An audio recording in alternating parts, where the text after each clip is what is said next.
We are streaming again. New year, new setting. You guys have transported halfway down the eastern seaboard. You're not really on the seaboard, but at least halfway down the nation. I thought we'd do a little recap tonight. Bring everyone up to speed if you're just joining us, all that jazz. We are playing Savage Rifts. It is the Savage World system utilizing the Rifts universe. And the Rifts universe is a world that is our world, Earth, post-apocalyptic era, where the golden age of technology has led to absolute ruin.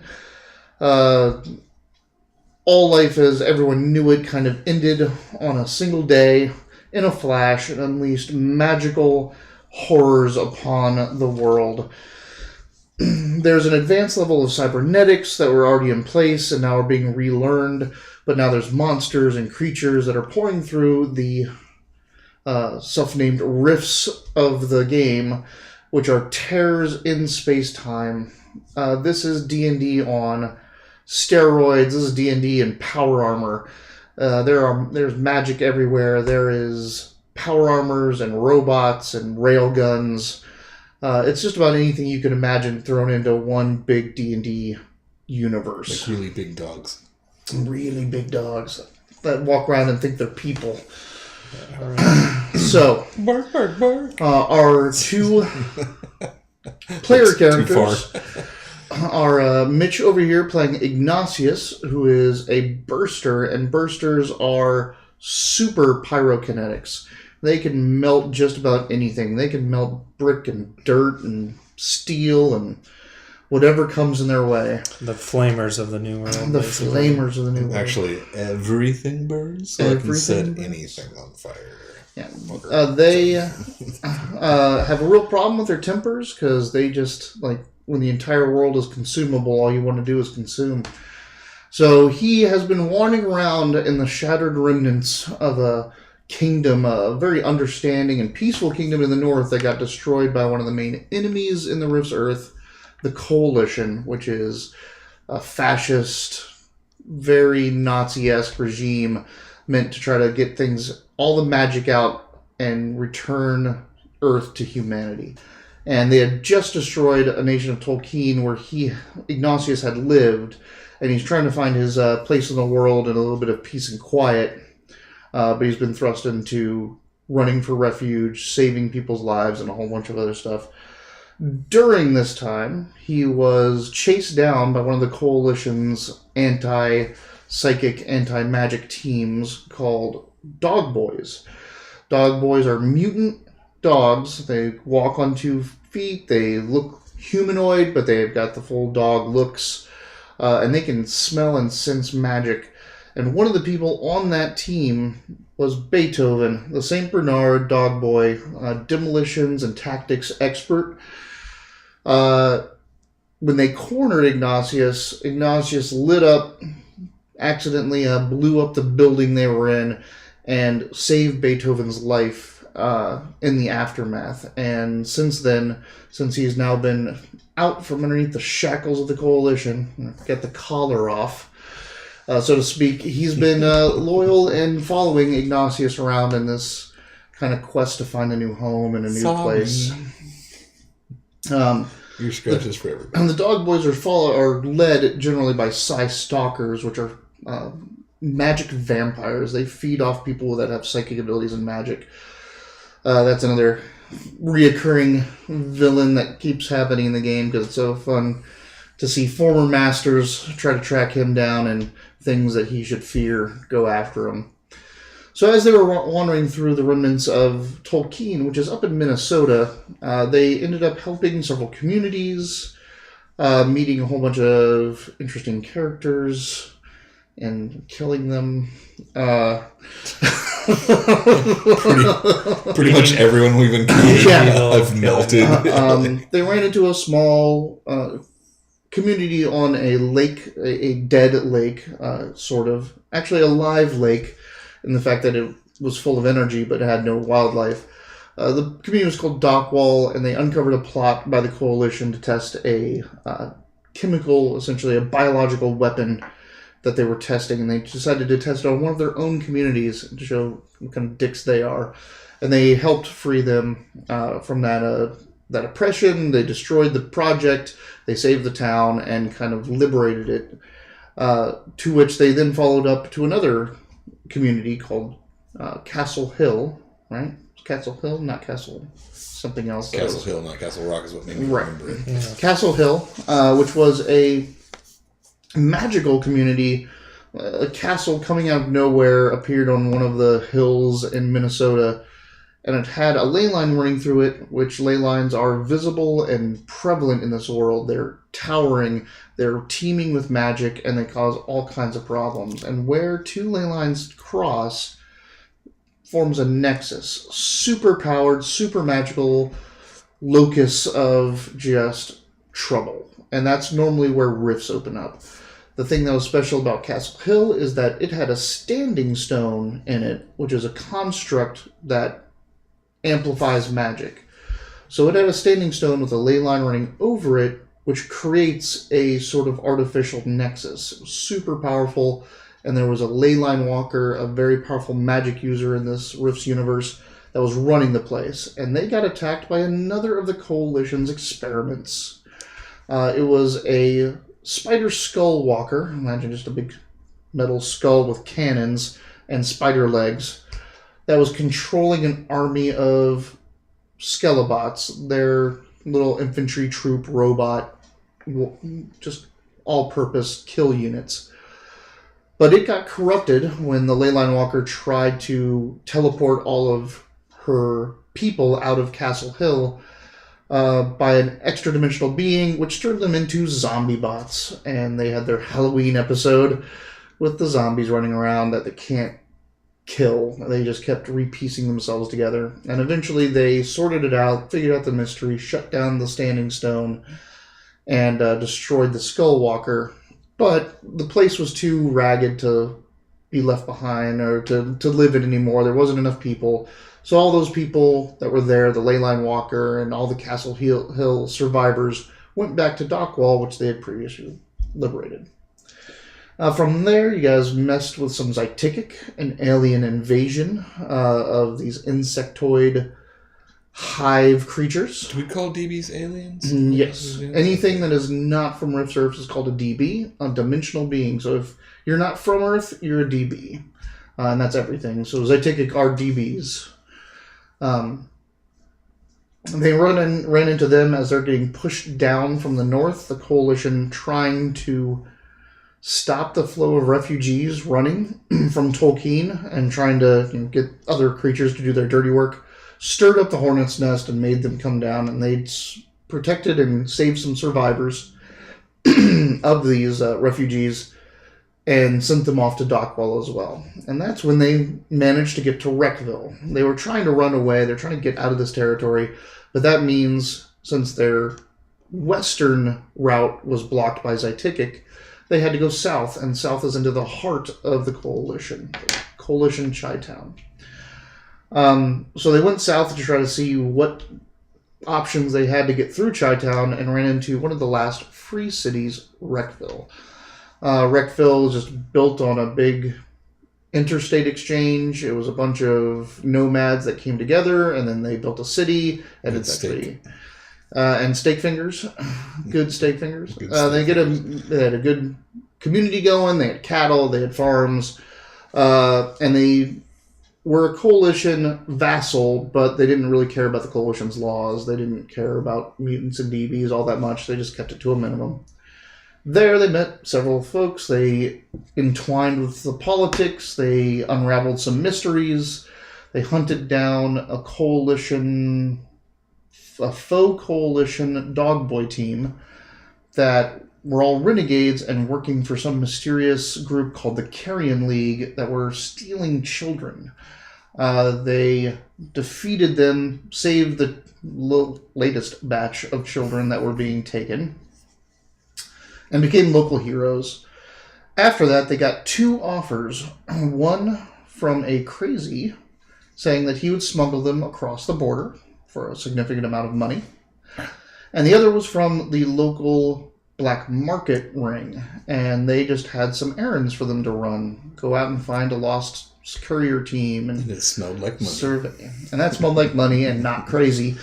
So they decided to work for the black market, and they worked for them for several missions. Did very well, except for running off into the woods after some coalition forces. Got some weird books out of it, and also secured themselves passage out of Minnesota and through Chi-Town, completely away to another location. And that is where we find them right now, as they have stepped through a magical portal, which that hub of the black market has been using to transport goods, and they are now in southern Missouri, northern Arkansas.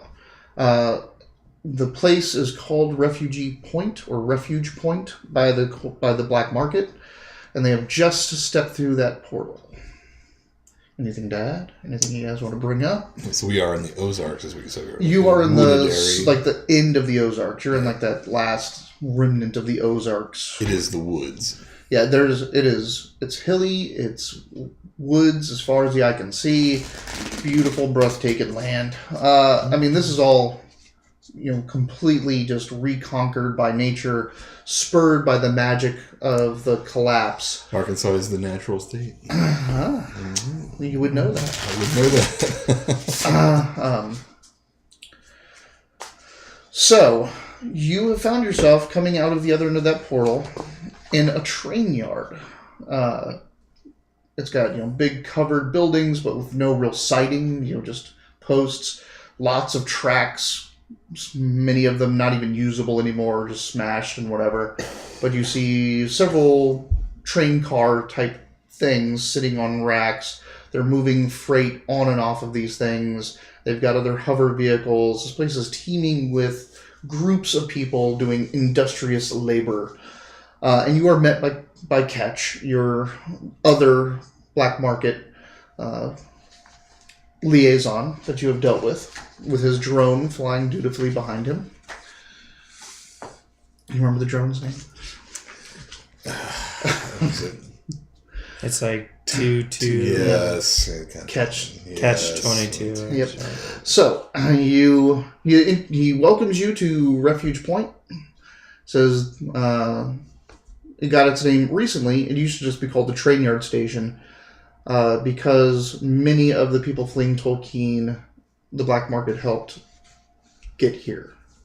And this was the first start of, a lot of refugees getting out from the siege of Tolkien up north. Several of their summoners who opened the portals were found and destroyed. So, luckily enough, things have died down up there from the coalition onslaught that they still had a summoner available to keep that trade going. So, he says, well, we got you here. Thank you for your service. What do you want to do from here? So I'm not super sure. I just wanted to get to the new frontier. The next thing for me would be to find a town and some work. How far you want to keep running? We need money. We don't need money right now, honestly. Our objective is still possibly head west. So let's keep moving west then, yeah. We've got the cash. We don't need to settle down for once. We don't have our vehicles anymore. No, they all are destroyed now. The ones you didn't keep. Well, between the three of us, we can buy a vehicle, but it's going to take a big chunk out of our cash. Yep. And I know you've got the most, so... No, I do not. We have vehicles we can sell you, or we can take you by a rail line to the nearest community. Either way. We can buy vehicles here if we want, or we could, for free, go to the next place, but there's no guarantee of vehicles there. Yeah, there will be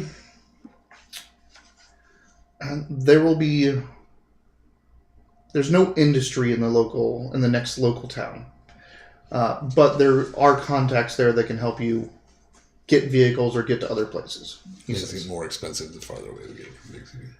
So you wanna. If you want to go car shopping, now's the time, baby. You can again get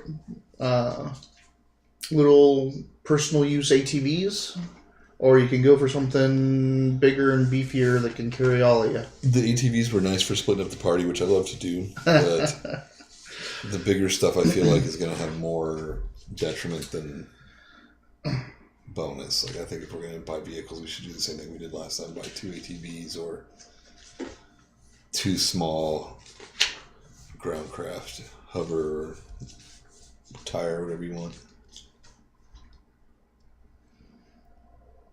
All right. Yeah.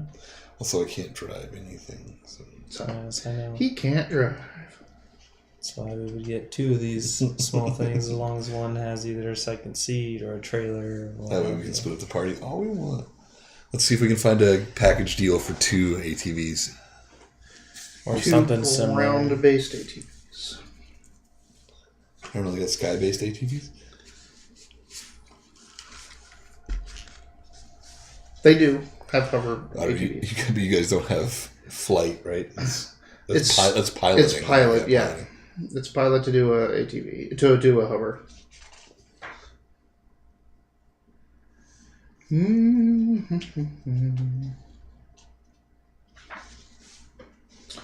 All right. So for electric ATVs, you're looking at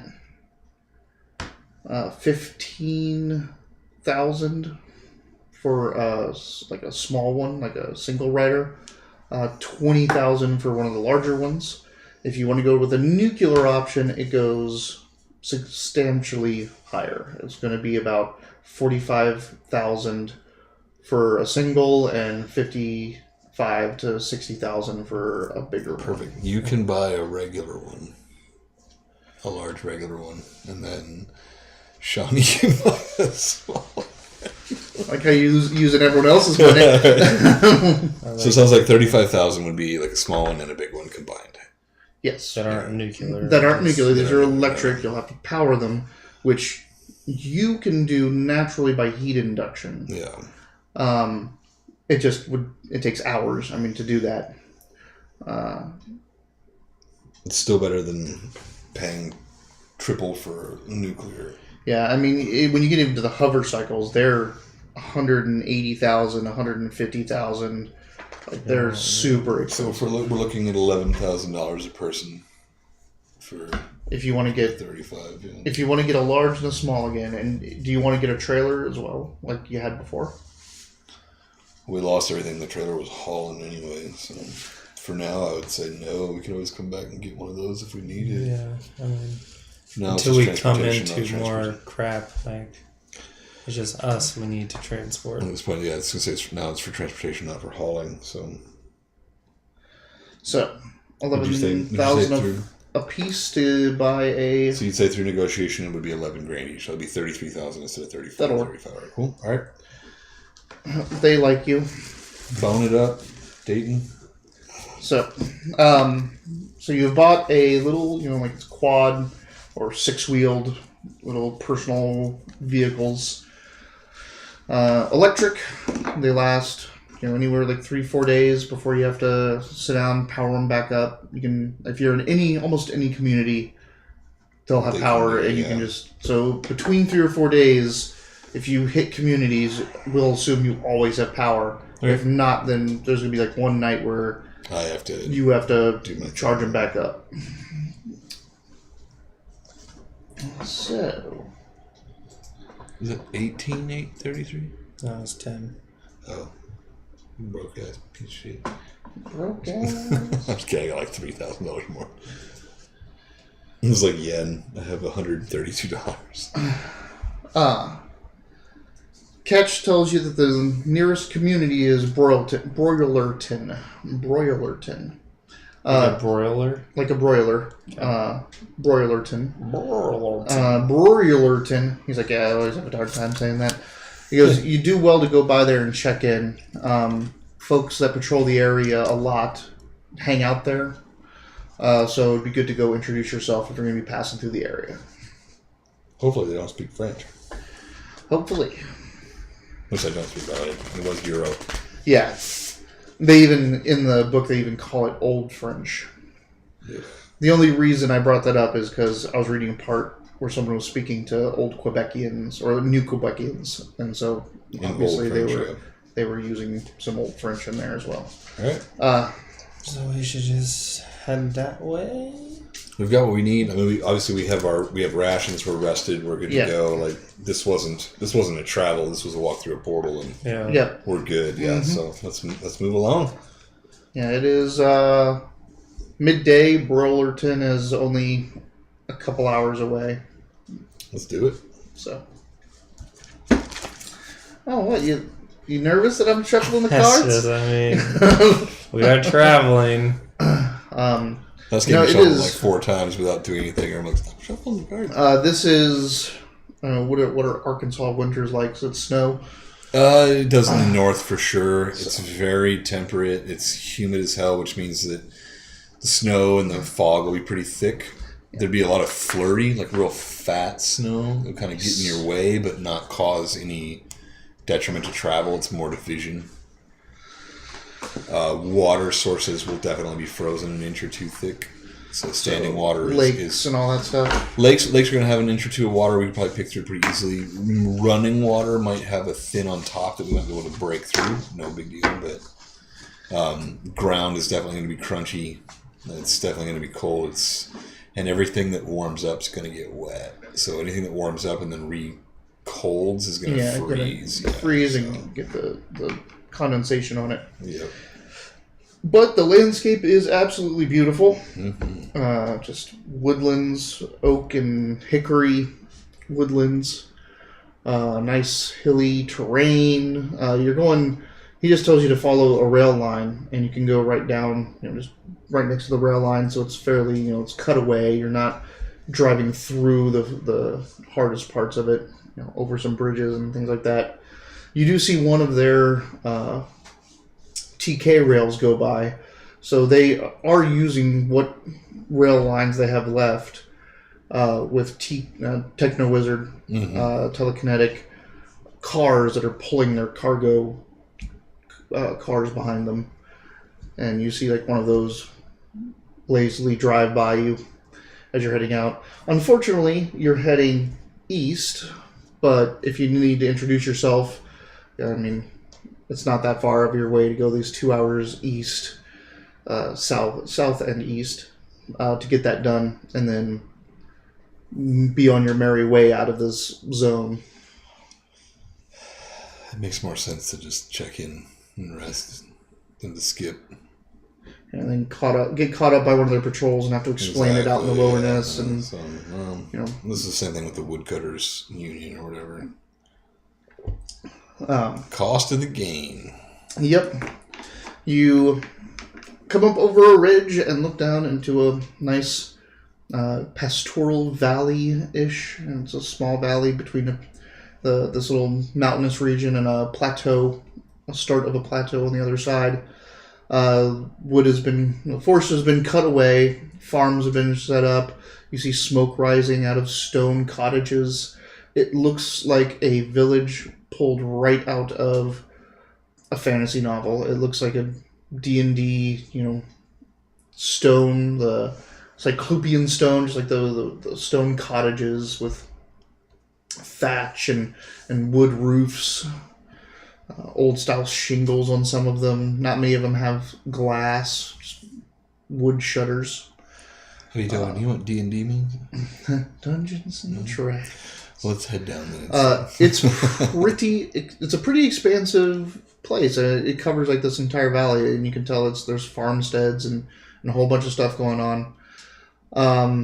But you see the big cluster of what's the center of this community, so you can head there. And you also do see signs of technology. There's vehicles moving around, along with wagons and beasts of burden. But you see, this isn't just some throwback.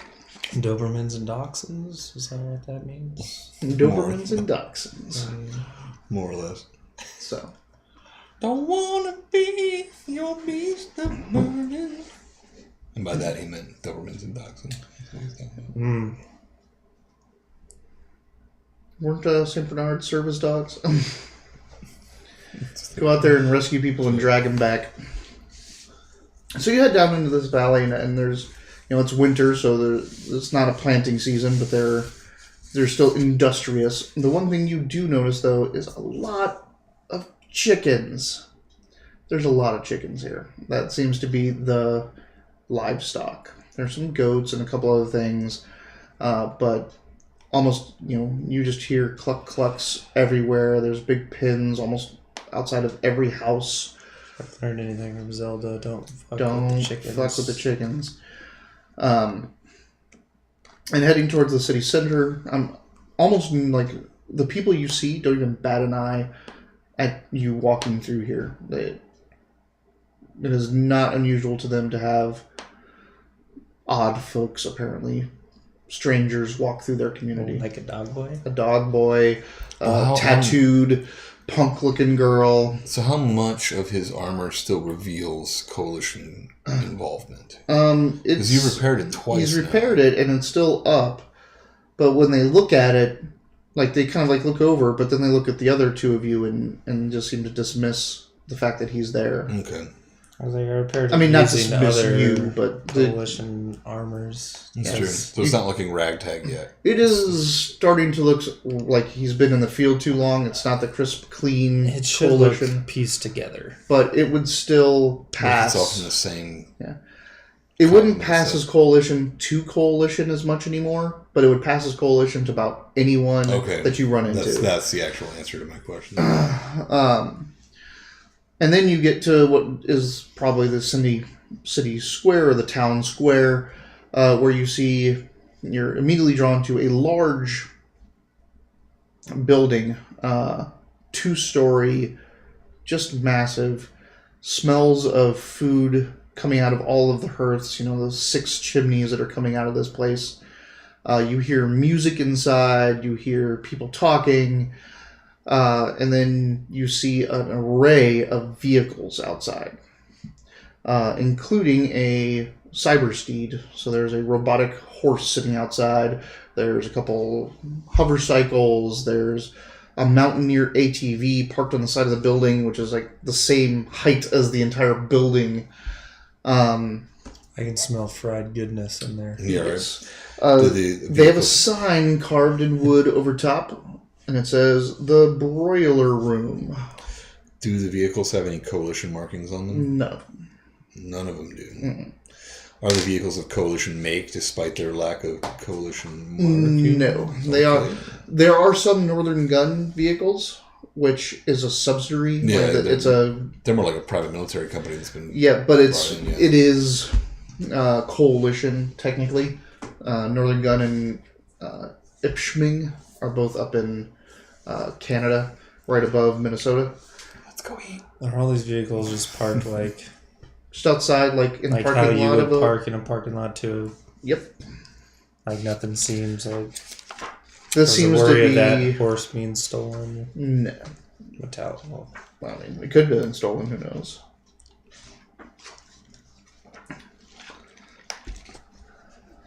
So you head on inside? I'm down, that's what we're here for. I think we'd park our ATVs and head on inside. I'm not going to drive the ATVs. Just drive them in through the door. Hey! We run this joint now. Doing donuts on the dance floor. You head in, and it's like, again, an honest-to-God tavern right out of a fantasy game. A big open room, a big wooden stone base bar at the back with big casks, as for the taps type thing. You can see past the bar into the kitchen, which has massive open stone pits with grates over them where they seem to be cooking, and the big chimney cowls over top of them, the hoods going up to some of the chimneys that are outside, a roaring hearth on either side of the main great room. The place seems to be filled with about 24 people, but there like 9-10 of them are very unusual. Just a complete smattering of weird stuff. There's this big-eyed, gray-skinned alien with no mouth, no nose, sitting there with a drink in front of him. You don't know how that works. There's some demon-looking thing, impish creature, sitting on the shoulder of a big blue man. Just a motley assortment. You see cybered-out people. You see people, obviously, with magical trappings on them. This is definitely a departure from being in a coalition state and their vassal towns, which had a bunch of humans or people trying to look normal or hide it's like an who they of Star were. Wars now. Yeah, it's like the cantina. Almost all of them stop.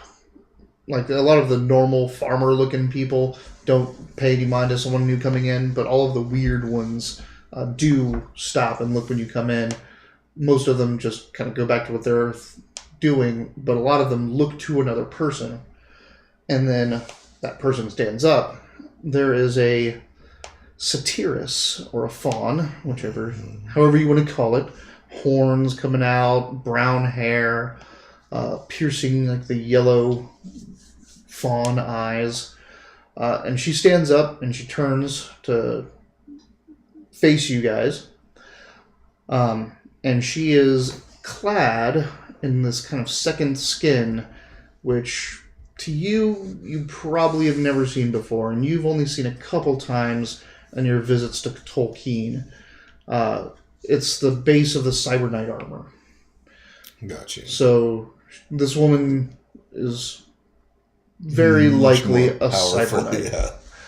Yeah. And she turns to you and raises your drink and says, "Welcome, newcomers. Red Star told us to be on the lookout for some more refugees. Welcome to Broilerton." Happy to be here.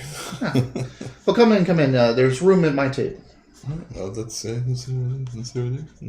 Yeah, let's over there. So, the three of you head over and sit down. Me, Shani, and who else? Oh, that's good. Yeah. You're supposed to wait outside with the livestock. She introduced herself as Coda. Her name was Shani? No, I know. the fawn. Magic. The satirus. CODA? CODA. Coda.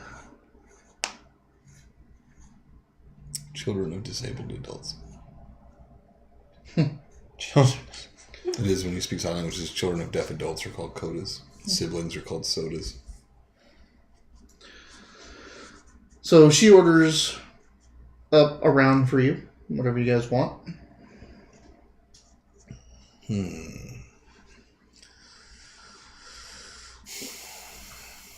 Whatever they're drinking. She is drinking water. No. She is boring. Some sort of ale, then. Okay. They have, they make their own stuff. They have like 3 or 4 different types of beers. Nothing like the driest they got. the craft junkies here. That's okay. They'll bring you a nice, pilsner or ale. I'm guessing they'll have some sort of hard liquor, right? Yes. In a small bowl.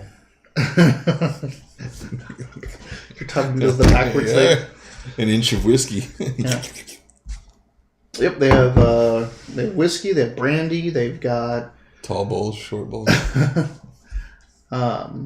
whiskey, brandy, vodka's imported, it's a bit more expensive. I'll just take a whiskey. Okay. Come out with a cup of that. It is a wooden cup that seems to be oak, so to add to the flavor of the whiskey. Ooh, it's unfinished. Drink it quick. Shani orders a water because she wants to be boring. Boo. I know. A server comes out and asks if you're hungry. Y'all hungry? No, before we get to know anybody, I'd rather not eat out of their hands just yet. Well, they have. She just bought you the round of drinks. This would be on you. Oh, okay, Yeah, well, I mean, we ate our...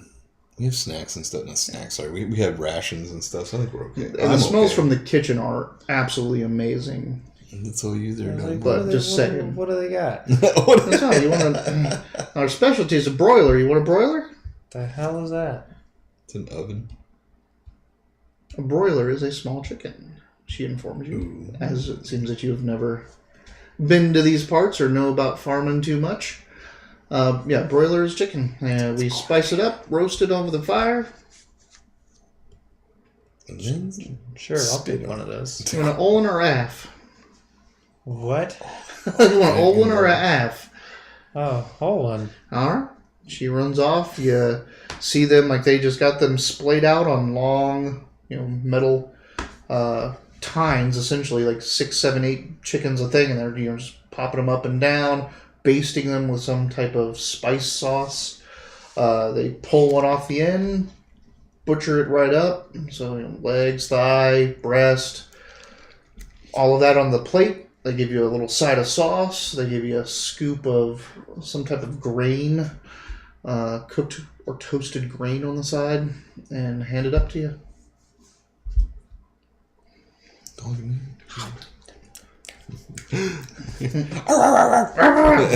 You get your hand bit if you reach over to that. Shani orders a half. Take a napkin, roll it into a ball, throw it. You go. I eat your freaking. You ready? You ready, boy? Ready? Go. No. I'm hungry. Shani orders a half. So, they're eating. Coda asks you some pleasantries. Hey, where are you from? Around. Heard you helped Red Star out. They need some help. Just nothing too prying, just icebreakers. Everybody's eating their chickens. Except you. Except me. A sleepy chicken. Run away! Anything you want to ask about the area? Inquire about? Bring up?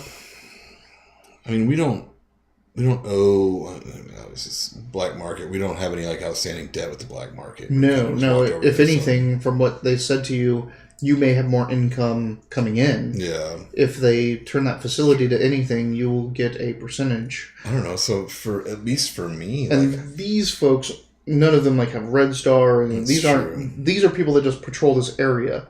They are responsible for the well-being of this area, these towns, and this stuff. So that's why they kind of sent you here. If you're going to travel through here, if you're going to travel through Arkansas / Missouri, you want to tell these people, you want to meet these people, because they're the ones you're going to be running into. So I feel like for Iggy, I just want to keep moving west. I don't care much for the, I don't know, I don't want to be rude, I don't care much for the troubles or anything like that, but really I just kind of want, can we keep moving? Can we keep moving farther away from coalition state?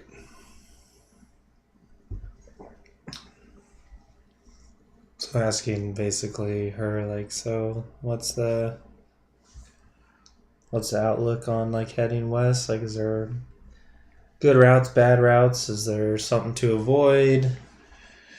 Well, if you want to head west, you've got a couple ways to do it. The biggest obstacle that's going to be in your way is the wall. If you head through Kansas, pretty much you're going to hit the wall. It's 600 meters high. There's a permanent ley line storm on top of it, and no one that has ever gone in or over it has gotten out. So the wall is a rift. No one knows rightly what it is, but it's bad news. And it blocks the entire area. Is it bright blue? It's not bright blue. It's not open. It's black clouds with ley lightning in it. But it's 600 meters of earth in the air, for one thing. And then there's the storm on it. So that means you're either going to have to go to the south, which is going to skirt you across Lone Star. And that's bad news all the way around. Or you're going to have to try to go north, which is going to cut you up into more coalition states and get you into the Pecos Empire at probably its most lawless area. So, but Kansas is really nice. I feel more comfortable in the lawless area of the Pecos than I do closer to... Yeah, we definitely don't want to go to Lone Star. Lone Star. Yeah, you definitely don't want to get anywhere near that place.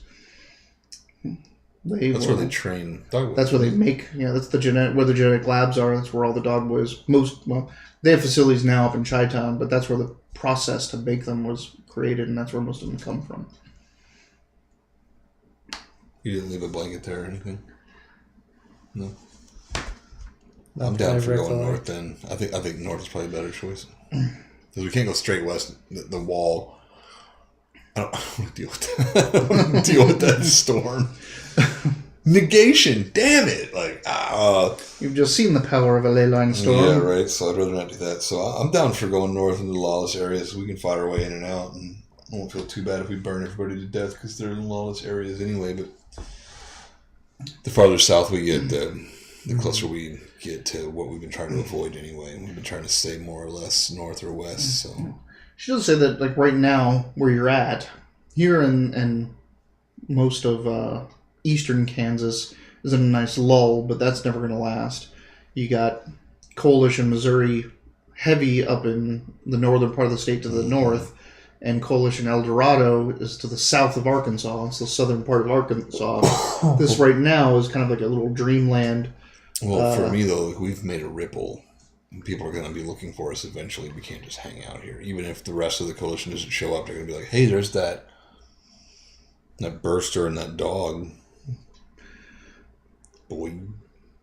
Well, you did just transport halfway around, so you'd be looking in the wrong direction. That's a good point. I keep forgetting about that walking through that portal. They're going to be looking up in Minnesota for you, around Wreckville. I don't know. I feel reluctant after everything that's happened to stay around in this town for too long. Mm-hmm. So, during your meal and drinks and how much are you drinking, by the way? A couple. You're just drinking the ales, and you're just gonna... 3 indeed.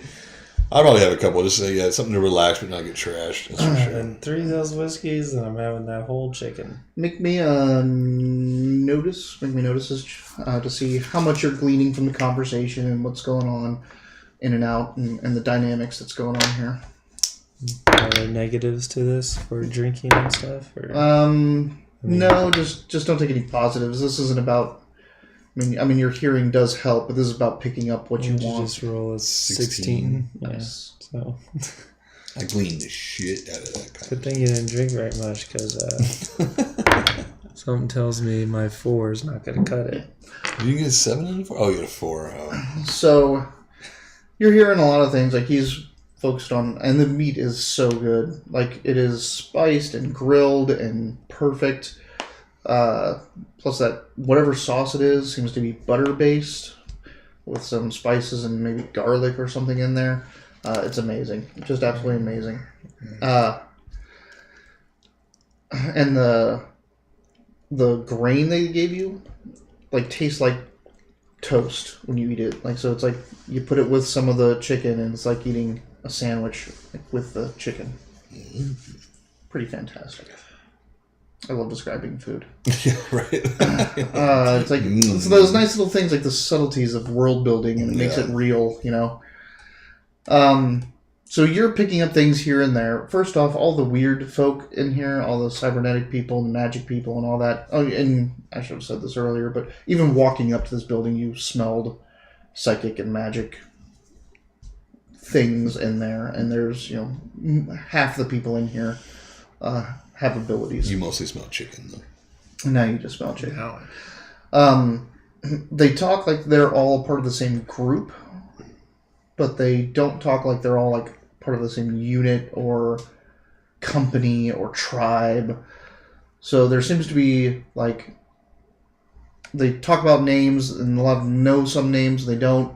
So there seems to be some membership or group that these people are part of that is fairly loose in organization. So it's like the Woodcutters Guild, but with less. Yeah, like everyone in the Woodcutters Guild probably knew everyone else because like that was all the same company. Yeah. But this is like if they were all mercenaries in the Wreckville area, they might have heard of each other and this and that, or they meet up here in the same spots, type stuff. Another thing you learn is that something has been attacking travelers and passerbys and caravans lately, and they have no idea what it is. It doesn't sound like us. No one. Well, we have attacked a whole lot of caravans. Yeah. Well, you haven't attacked anything down here. I'm just joking. And they have no idea what it is. They haven't found no survivors, no witnesses, no real good evidence about what it is. And they've only been attacking small, single person or 4 or 5 people at a time. Whatever it's been doing, whatever this group is. So that's the only kind of major news that's coming up. There's some talk about something that came out of the St. Louis Rift. But that's way up in northern Minnesota or northern Missouri. Our group kind of specifically needs to kind of skip the rifts a little bit. Oh yeah, you can't go near that shit. But that the St. Louis rift is permanent. It never closes, and the coalition has it cordoned off. Gotcha. They basically just have an entire military force sitting there waiting for whatever comes the fuck out of it because. It's how coalition troops, this actually, it's how coalition troops train. You'll get sent to 1 or 2 or 3 places, but right after you get out of the academy as a grunt, you go to St. Louis to sit and watch that rift and shoot whatever the hell comes out of it. So it's always kind of news if you're in that area. So now you're it's starting to resolve with you, you're in a whole new area with a whole new thing and this going on. All it was up north was the Siege of Tolkien and the refugees. Now you're down here where it's kind of more status quo and established. Oh, the St. Louis Rift popped out some gigantic monster the other day and this and that. And you hear about the Federation of Magic, the true Federation of Magic, and they're posturing against the coalition and jazz like that.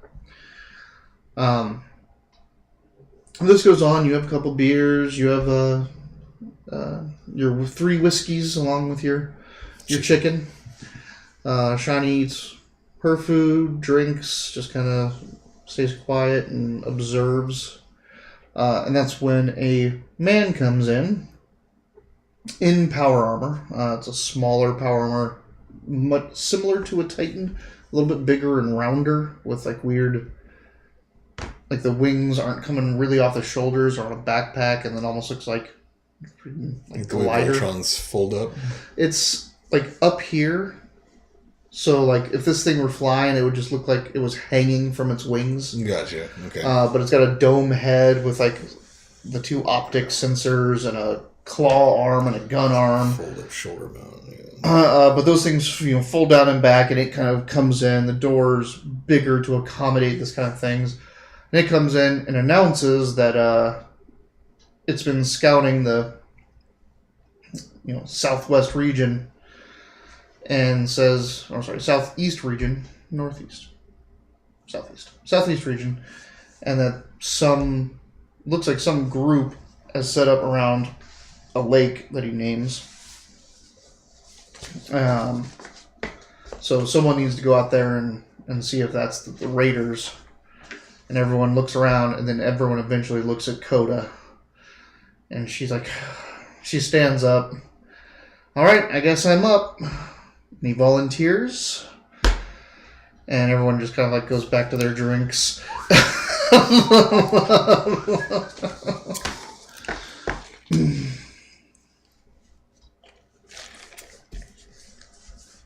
Sounds like something we would normally do. That does sound like something we would normally do.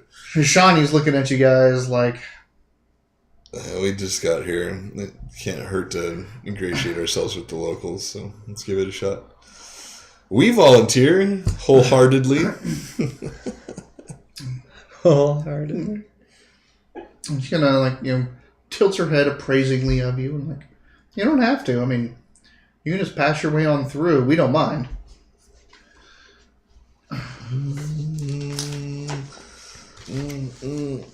Fire armor. Burn down the house. I'm scared. Shani's looking at you with that I'm heroic. Expectantly. I know. I was just say we obviously don't mind helping, so anything we can do to help out some new friends. Hopefully you'll just be a lost group of travelers. Hopefully for them. Lost travelers, burn! Let's saddle up.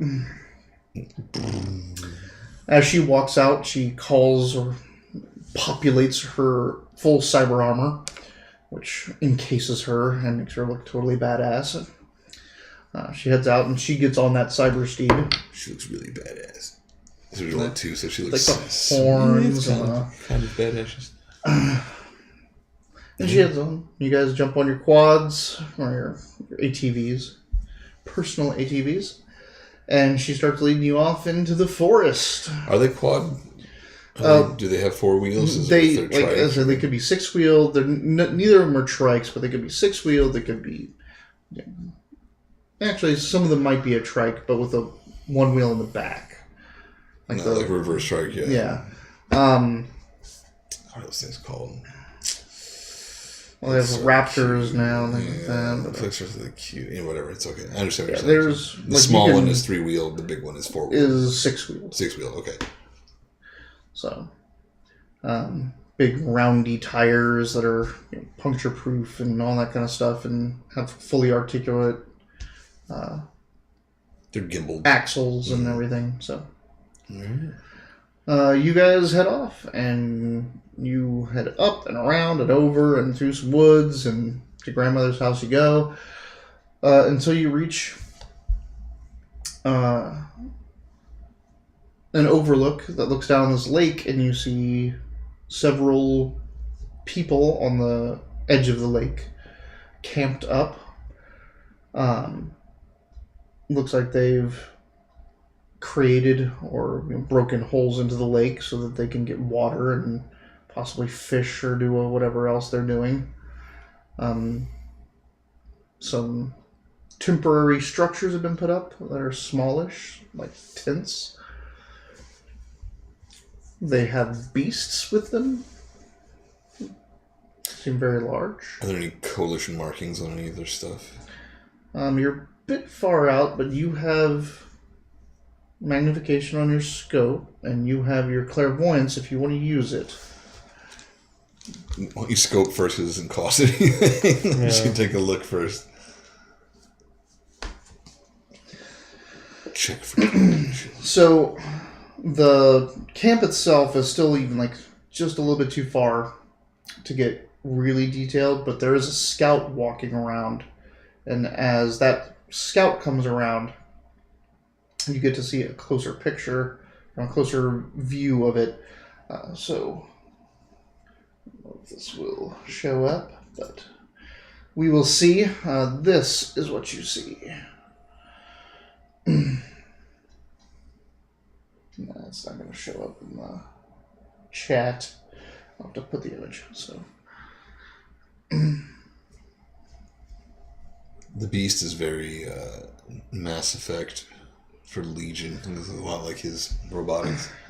So, obviously, cybernetics and powered armored of some type. The beast, even though it looks like in areas it has fur and muscle, obviously also augmented with weapon systems. So it's a full conversion beast. These are full conversion beast, partial conversion woman on top. Estimating by the rangefinder and knowing what you're looking at, she's probably at least 8 feet tall. And the beast, just as tall as her to its hump, to its saddle. Antennas coming out. The antennas seem to be natural, part of her. But then, then there's the hair and the armor and all this other stuff going on with that. So, this Amazonian-style woman, that whatever gun, weapon she's holding on a fully cyborged-out beast. We don't see any coalition marking. Oh, no, absolutely not. So these guys are free range, full conversion, somehow. There's about 4 to 5 people total in the camp, all with a beast of their own. I was going to say, so 4 to 5 people and 4 to 5 beasts. We're not just here just to investigate. We're not pathfinding.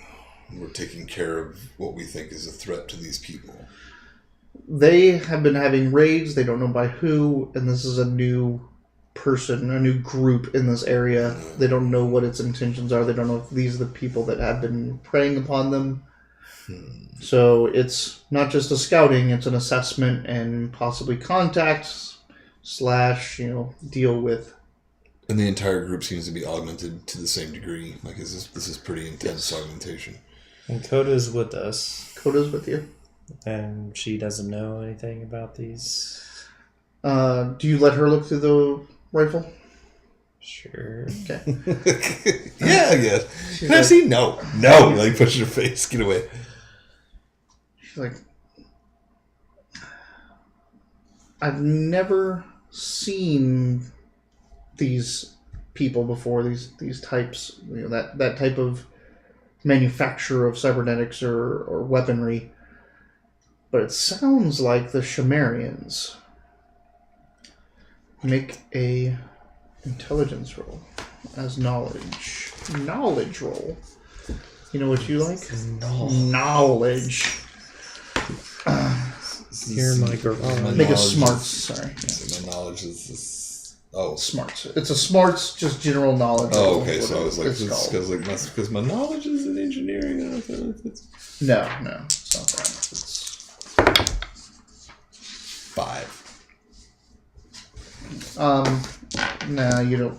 I don't glean any information from that. You haven't gleaned any information. You like that word? So lean like a G. Glean on it.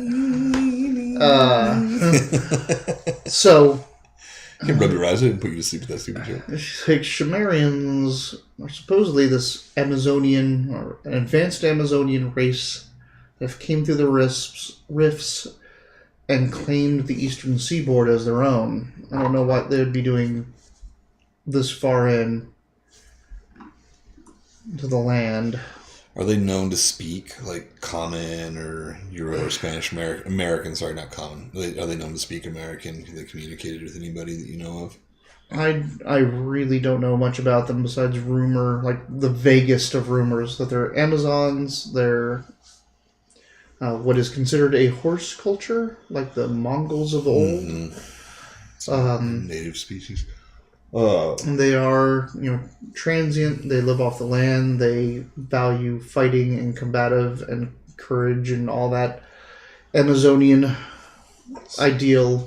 As much as I'd like to make contact with them, I don't want to end up murdering them just because we don't understand each other. It might make more sense to monitor. I speak a couple languages. I mean, I can try. I do as well. We might be able to knock it out together if we get down there and try. And we think they won't be hostile? That's what I'm afraid of. That's why I don't want to walk down there and investigate and talk with them and then end up having to murder them because they attack us. But at the same time, we're out here to discuss. So either we mark it and we leave and kind of leave it for later discovery, or we go down and try to communicate with them. Well, it doesn't seem like the camp is a permanent one. So if we leave, we might lose them. And if they're the raiders, that's exactly how they work. They don't stay in one place long enough for us to find them. It's true. Can we leave a scout now that we have the edge? What are we going to go do? Once we leave the scout? I don't know. What are we going to do after that? Let's go talk to them. How about me and you go talk to them? That's what I'm talking about. Let's go talk. And then you two can cover us. You have that pretty impressive rifle there. That separates the party nicely. That fulfills all my requirements. Yeah, he's like, for roleplay. Oh, have we separated the party yet? No? Well, hold on. Separate. And done. How far apart are you? Doesn't matter. We're not together. And Shani mentions that she has no real, long-range options. I mean, we could all go and leave you up here. But she does have flight. She can flight, so she can get down there fast. I'll leave that between you two to decide that. I have to go up front. I speak, so I have to go up front. Yeah, she'd much rather stay back with you in case you guys get ambushed while they're up front. But she's also if the battle breaks out and you're just shooting, she's useless until she can get down there.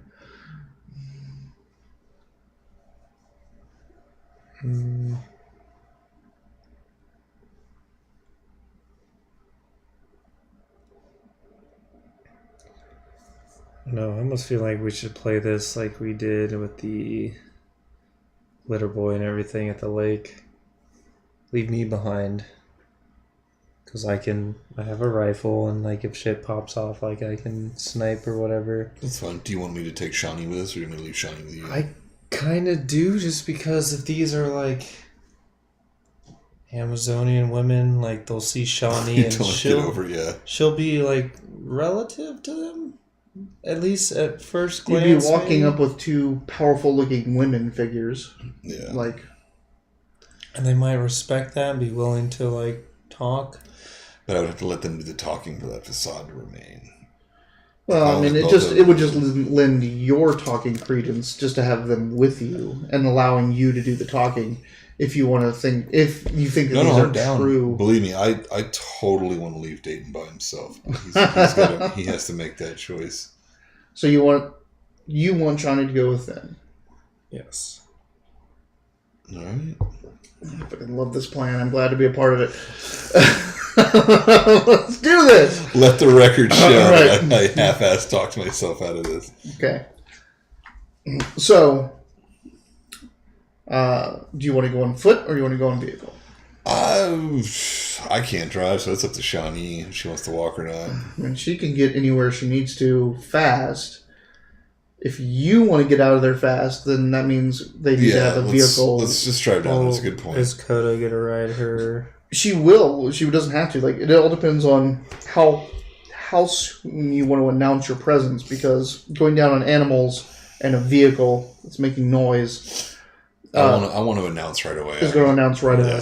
I think taking a vehicle, like, let Shani... And Coda's riding one of these things, sort of ish, right? Yeah, she's wearing a cyber horse, Okay, a robotic horse. Let's ride down there. Yeah, Shani can drive me, and I just personally feel like there's something to like relating to them that maybe they'll.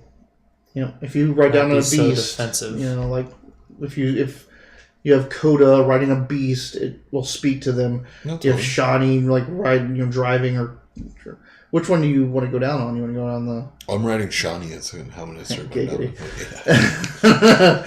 But do you want to go down because the smaller one's faster, it's more maneuverable. I have to ride, so it's kind of whoever will I feel take like me. they have to take the bigger one, right? Or No, you can put a second passenger behind. It actually has this crazy knee, like.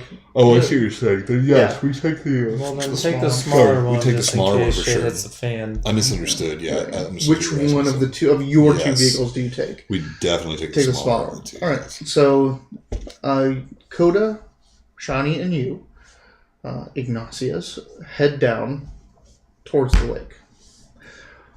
Almost immediately, the scout spots them. Antennas like whip out.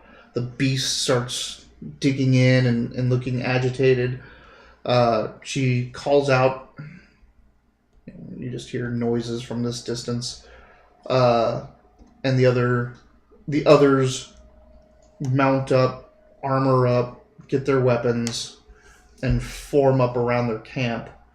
While the scout backs up, the sentry that was out backs up, and they get into a formation to defend.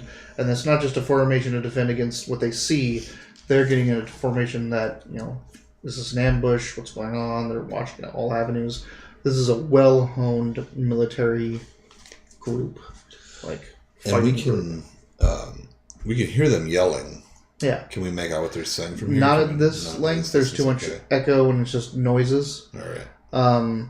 They go pretty silent after the initial burst of activity as you guys head down, ride and drive down, and approach.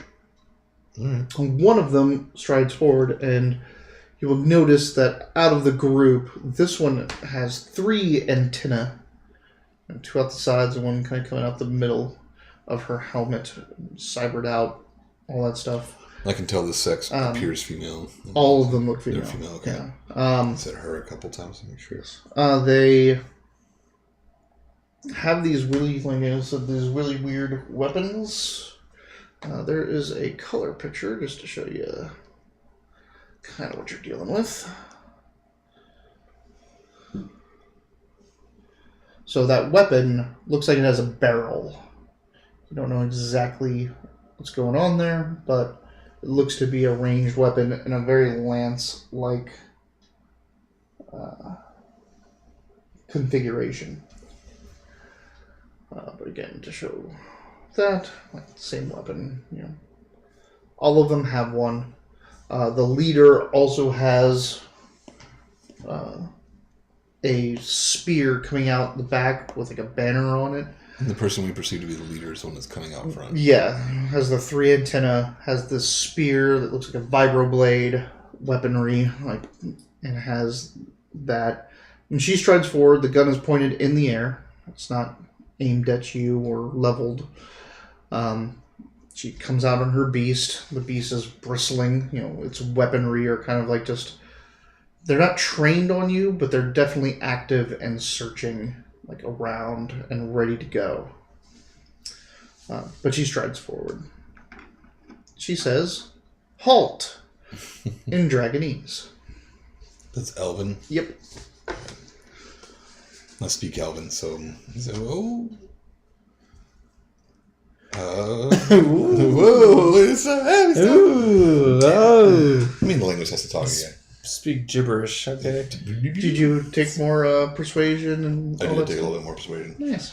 Very slight. All right, so we just we halt. I tell you guys to halt because I mean, Coda doesn't speak Elven that I know of. Not that you know of, Okay. but Kind of look at her and be like, "Do you understand that?" yeah, she does. She speaks Dragonese. Okay, perfect, awesome. Okay, so we tell them. I tell you guys. They say stop, so we stop. Shani also speaks Dragonese. Oh, okay. Well, then you're an idiot. I'm not even there with you right now. In fact, I do have... And he's the only one that doesn't speak Dragonese. Perfect. So we all just kind of come to a halt, and I guess we would automatically kind of all hear what was going on. I would suppose. All right. All right, we'll take a break. Then I got a PT, so we'll do that afterwards. Break time. Commercial break. As it's coming up, I did fail to mention the NPC. I didn't bring her up. Coda? No, the Shani. Oh, in my okay. original introduction. The NPC that I am running with the group is a true Atlantean undead slayer.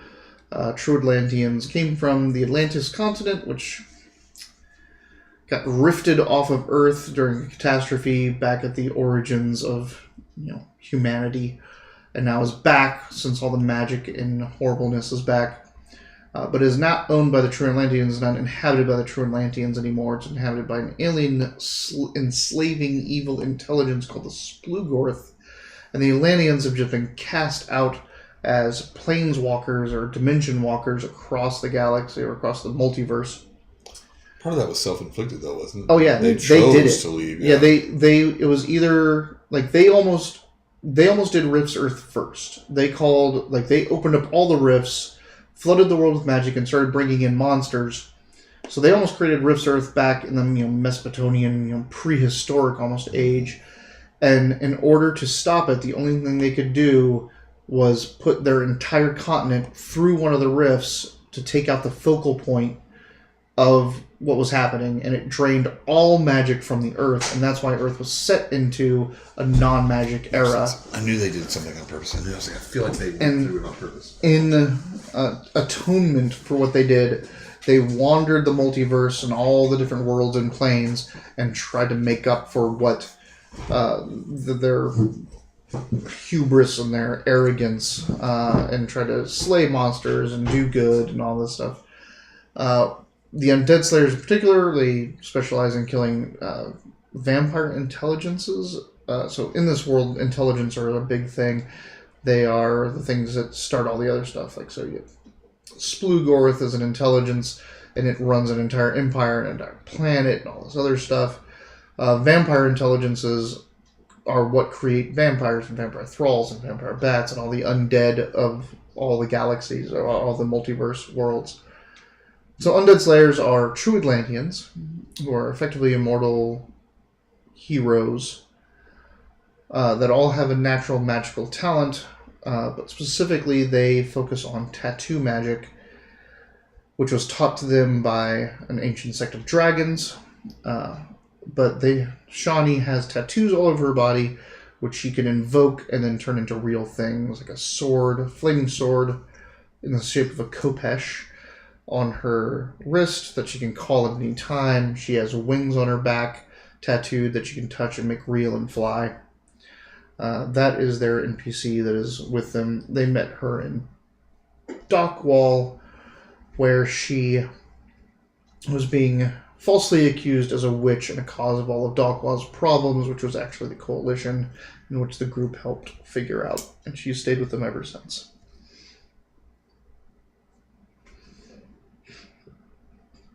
Anything else to add, Beethoven?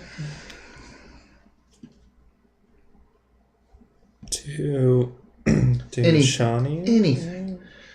Anything to add? Not right now. I mean, earlier you skipped over the dragon part.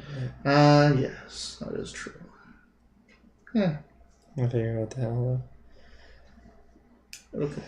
And sorry, I just had to piss before we got into the thick of things here, which I figure is more than likely about to happen.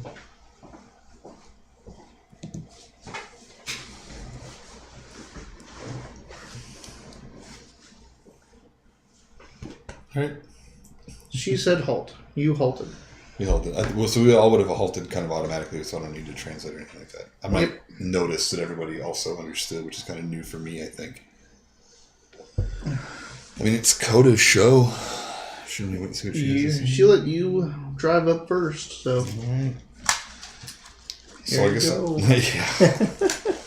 I guess the first thing would be to ask what's everybody, how is everybody, what's going on here, what are you guys doing here, that kind of thing. Introductions. All right. Let's set the tone. Make me a persuasion roll to see how nice you are. No joke to break the ice or anything. Yeah, still A no joke to break the ice. That's for sure 3. 3. You gonna let that stand, or I'm gonna add 1 to it, so 4 success with no raise, no nothing. Hey. Hey, what you doing here? How are you guys? Hey guys, what you doing? Hey girl, hey. What you doing? What you doing? What you doing? Damn it. It's great Benny. Good Benny. Good Benny use right there. She says that that they are outriders of the Shamarian nation, on the hunt for those that have wronged them, and you do well to stay out of their way. Can I ask who wronged them? You can. How do you word that? I'll be like, who is it that you hunt? Maybe we can help you with your search. We need no help. We just need you to stay out of our way.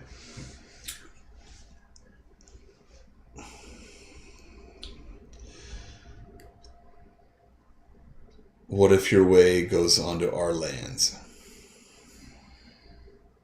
How can we stay out of your way on our lands? She says that they have no intention to start a war. They are not here to destroy your nation or attack your nation. But if any of your people raise a hand to them during their duty, they'll be dealt with accordingly. Well, since we don't know who your enemy is or what you're doing here, how do I know that our people aren't the ones that you're attacking already? Now, if your people are raiders and demons, then we will wage war with your nation. And that's that's not. We don't have any demons in our ranks or like that. Yeah, she's like, nope. Does that sound like anything that you guys are being attacked by? Does it sound like raiders and demons might be what's doing the damage? That definitely could be. Okay, so what if I can try to impart that we have the same enemy, like that we are also looking for something that sounds similar? All right. Give me in. Damn it. As you try to switch. Much better. There we go. 7. The automatic 7. The automatic 7. We call it a Deyton around here. Hey. Dude, that's like 6. 6. 1. Yeah. 1. 6. 1. You already have 12. 7. 1. Natural 20. Awesome. 1. This is, if you're being played by the same villains that incurred on us, then you should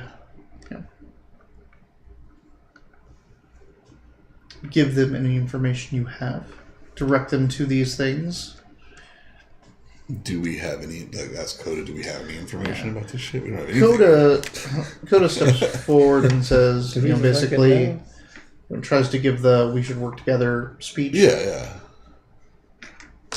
Did I not give the "let's work together" speech very well? You gave the if you're yours are attacking us, but she's like, now that you've released the like, hey, we're being attacked. We have people. We're not just Yeah. All right. So she's ooh. Oh, this fucking successful persuasion. She rolls a 27. 10, 20, 30, 33. So that gives you, on your next persuasion roll, plus 3, 4. right?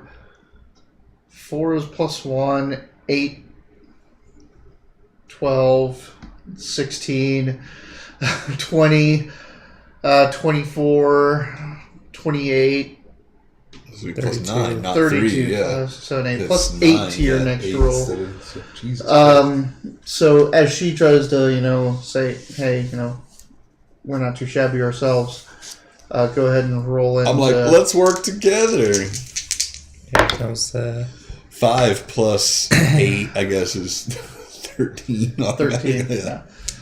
So you start to break the ice better and say, hey, we're the protectorates of this land. The people that have attacked you and wronged you are now in our land wronging us. And they don't really warm up, but they definitely De-ice. Yeah, they cool down. Just don't warm up. So Yes. she's starting to see the diplomatic that they're not in their nation anymore. They're in this nation, and you're just offering help, pretty much. I need you to make a notice check. For the person coming up behind me. I don't know yet. It's definitely not a double 1. You should Benny the shit out of that right now. You cannot have... Cancel a... Fuck! Alright. I'm about to shoot one of them, probably. You slip and ding goes off the main guy right in his face plate. Yeah. He's all, yeah. That's what's gonna happen. This is not gonna be pleasant. Did I roll that right? Yeah. Did I roll that right? Wrong. Oh, right. Double 1? No, you need a D10. Yeah. Mm-hmm. Fuck. I'm like, Benny's. Can't. Did Benny him anyway. Do 3 Bennies.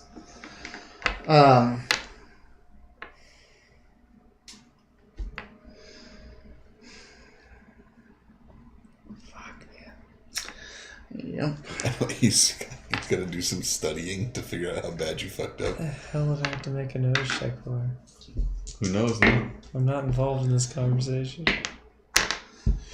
I got the Deyton 7.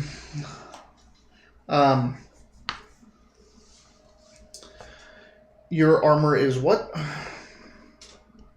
11. Oh, Your 11. toughness? Okay. 11. So you're sitting there, you're looking through the rifle. Give me an agility check. Like just agility, or to get my... You get your wild die, always. Just roll higher than 1. Okay. That's way better. Ooh. 10. Okay. So you're going to get to decide. I was ready for the 7. You're going to get to decide something that you do. Do I lose my arm, my leg, or my nuts? Possibly your leg. You are shaken at the moment. And this is what happened. You're sitting in your perch, you're going along, you're focusing on what's going on up, in through the scope. And all of a sudden, your senses are overwhelmed by something nearby. Something grabs your leg and basically just does a puny god Hulk smash on you. Just pulls you back and lifts you through the air and slams you down into the ground. You're fine. Ow. You can, since you got such a great agility check, choose to fire a shot. It won't hit him. It will just shoot off into the valley. But it will warn everyone Us, yeah. that you're shooting at something. Or you shot for some reason.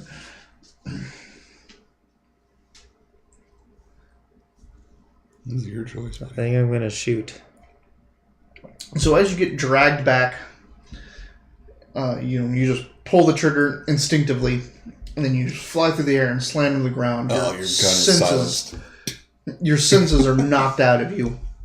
You guys down the valley, you just see a variable light laser bolt fly over the lake. They all see it too, and they're all like, you have these guns or whatever they're holding, their lances pointed at all of you, when they all like buckle in and point all around. I'm sure it's fine. Shani's all like looking back there. I probably would just turn and run up there. Okay, so you're gonna just turn and run. Yeah, off the bike. I would definitely do it. All right. That's what he would do. He'd be like, no, Beethoven. It's like 900 yards. Well, you just got more or less threatened by the people you were talking to, and you turn and run? No, turn and run away. Want to make sure you're okay, and I probably wouldn't hesitate to go after you. He is. What is it? Loyal. He is not. What are you? You have something. Bad luck. Yeah, besides bad luck, you had something that tied you to the Go back to that other side. I think one of my disadvantages right side. All right. Initiative time. Oh, 10. You're starting the season off. Hey. Off not bad. Not bad at all. That just means everybody else's draw is going to be much higher. Let's see if I can get this thing to a little less show pale. A little bit more. I like being pale. Oh, Jesus. We're back to good old first season Deyton. Yeah. Beethoven, flush, ace, and queen of spades. Damn. Oh, look at that. That's beautiful. Beautiful. Shani gets a queen of diamonds. So your 10 did mean we all got higher stuff. Three. Right. They got a 3. Coalition got a 3. Or whatever they are got a 3. The Coda has a 10 of spades. Okay, not bad. Our side is also okay. Diamond's higher than a spade, right? Is it the... No, diamond is the lowest. The Spade, heart, Shamarians. I thought club was the lowest. Oh, sorry, you're right. Club is the lowest. Shamarian's got a joker. God damn it. God damn. I told you, everybody drew higher than me. That is a... They are not your enemies, so bidding for everyone. And then whatever the mysterious enemy is, got an ace of hearts. It's not higher than a spade. It is not higher than a spade. Fuck off. All right. So the jokers, before the laser goes off, they High draw for everything right now. The lowest thing is a 10. they Yeah, lowest thing's a 10 of fucking diamonds. close ranks and yell out the leader as she's backing up with her whatever that is pointed right at you.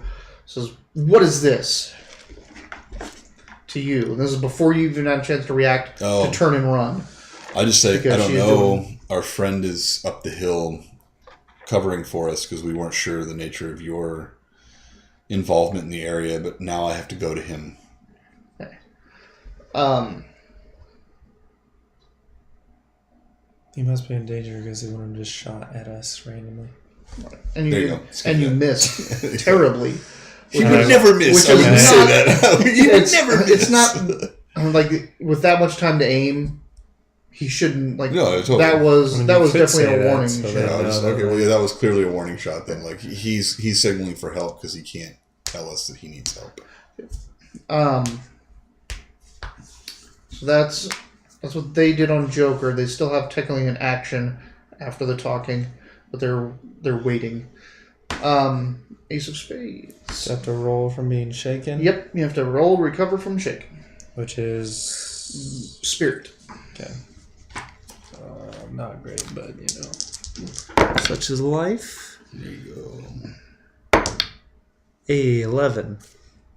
I think I recovered. You did. Pretty sure I got that. You got it. So you've recovered and you can roll over. Your foot is still in the grasp of whatever this thing is. When you roll over, you need to make another spirit check right off the bat.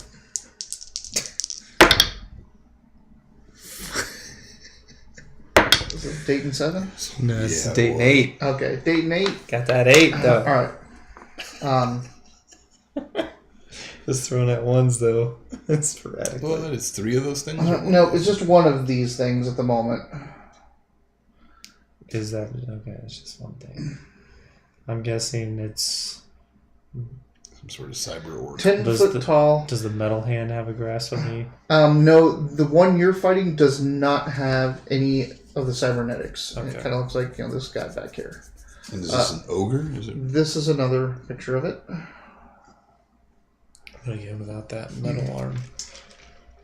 Again, the one you're fighting has no cybernetics. 10 foot tall, red skinned, horrific. Just emanating the smell of magic and evil off of it. You know these things. They're a common training thing, like to show during training. It is a broadkill. A broadkill is a super, super common demon from the Rifts. They love cybernetics, and they have no problems accepting it. Like, they have no strain or anything like anyone else does, no rejection. They can pump themselves as fully cybernetics as they want. They love technology because it allows them to kill more, but they are just evil, horrific demons that love to destroy and kill and eat and devour everything in front of them. And it's 10 foot tall, and it has your leg. So what did my 8 do for me? You resisted fear. Okay. Demons always have fear. Oh, I have +2 to fear tests because I'm brave. There you You go. rolled a 10 then. Good job. You're so brave. Yes. He is very brave. You did He a good doesn't job. give a shit that this You're thing's a big got. man. Yep. So now what? I actually get an action now. Yeah. I want to try to stab its arm that's shoot grasping my its leg face. with... With a rifle, that'd be so many penalties. Oh, Just that's shoot gotta it. be like... Yeah, No, like on the ground, you just want to reach down and... with one of my vibro claws, to try to get Oh, I it to forgot, at least yeah, I always release forget about me. your vibro claws. Good, Yeah. good move. All right, do it. Fighting. Yes. Last time I rolled these 2 dice The together. fact that the Want fact one that of you're these? on the ground, the penalty for you being in an awkward position is negated by the fact that it isn't parrying this because it can't move its arm without letting you go. So it's just a straight roll to see if you can hit the arm that has a hold of you. You did not do that. Unless you want to spend a penny. You should add. Yes. All right. Yes. Add a d6 to that roll. Yay, 5. 5 total. 5 total. You scratch it You miss. softly. Yeah, like you're just you can't get a good angle. You're swinging wildly as it's roughing you around. It appreciates you scratching an itch you didn't know it hurt. It's like, I'm so itchy So- on the arm. Perfect. Bonus to next combat round. It goes. Yes, it is the ace over there. It is the other ace. It pulls my heart out of my chest. I die. It pulls out a wicked-looking. Heart from your chest. It pulls out a wicked-looking knife that looks like it's still hot, like from the forge, like it's radiating with a inner heat Awesome. on its blackened, cracked edges, or through its blackened, cracked edges. It's a big, wicked, molten knife, and it tries to just gut you like a fish. I can parry though. Your parry is normal. Again, like you're struggling and moving around and attacking its arm. Technically, you would get a bonus since you're on the ground, but it's also trying to keep a hold of you. So that penalty is negated by the fact that it has to realize, has to do that. Has to do that. It has to do this. As the dog is Red Rocket. Here's your lipstick. So my parry is like you just have to beat it. I just have to beat it Right. to get it. Broad kill red. So it doesn't. What is your parry? 6. What is your fighting? Yeah, D8. That's right. Just want to make sure, because if you've increased your fighting or your toughness, your vigor, then your toughness went up and your parry went up. Just to let you know. If you've ever increased your vigor or your fighting, then your stats have changed. I haven't done it since we started. Okay. Oh, my fighting went up. What is your fighting? It was a D4, now it's a D6. So your parry is a 5 now. Anyway, what is... He got a 7. Fuck this guy. Yeah, so he hit you, right? You have a 6. Fuck this guy. Yeah. My parry's a 6, you said? 5. Your parry is a 5. His parry is a 6, because he has a D8 fighting. Yeah. Alright.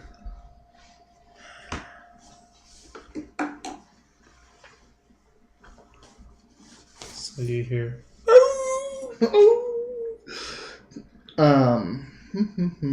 That's not good. Their strength is a D12. That dagger is a D6. What's your That toughness? sounds bad. 11. And it's 3 AP. Motherfuck. Really? So 8. Yeah. 27. I hope you rolled a bunch of 1s and 2s over there. 7. Hey, that'll work. So it Makes contact and glances off your armor. like hits square onto your heart essentially. Hits that that rounded plate, and like it starts to like cut into it like a hot knife into cheese, and just scrapes and melts off part of your breastplate as it cuts down your side and stabs into the earth. So he's in a weird, awkward position now because he kind of Because he's still holding my leg. He's still holding your leg. Well, And he's just holding your leg, did and he this. tried to hit this, and it went clink. So he's kind of like, this is down in the dirt and crossed, and he's just hunched over you. You're in the It's perfect this position. massive to thing. kiss him. That brimstone and the brimstone and ash smell of him gets stronger. And it's not just because he's closer to you. You think there's more of them. Help! The good news is that brimstone and ash means they sound like they're very flammable. They're demons. I know. Or their I resistance. know what's about to happen. Yeah, that whole thing. Luckily for you, they're only resistant to natural and normal fire. Come on, shit, Aryans. I need you over here. You are on a 10 of I diamonds. believe this is a... Right? Yeah. No, 10 of... 10 diamonds, yeah. 10 of diamonds. So then the Shamarian... Well, the Shamarians still have the Joker. This is... Shani. Shani on Queen. Messed myself up. Did you go out of turn? No. It was Shani, Shamarians, Coda. Them. So they're done. Shamarians are still holding. Shani's going. She like, since you're in the back and you just answer the Shamarians, she looks like she's about to gun it, and she's like, run or fly. Fly. Okay. Do you want me to take you? Yeah.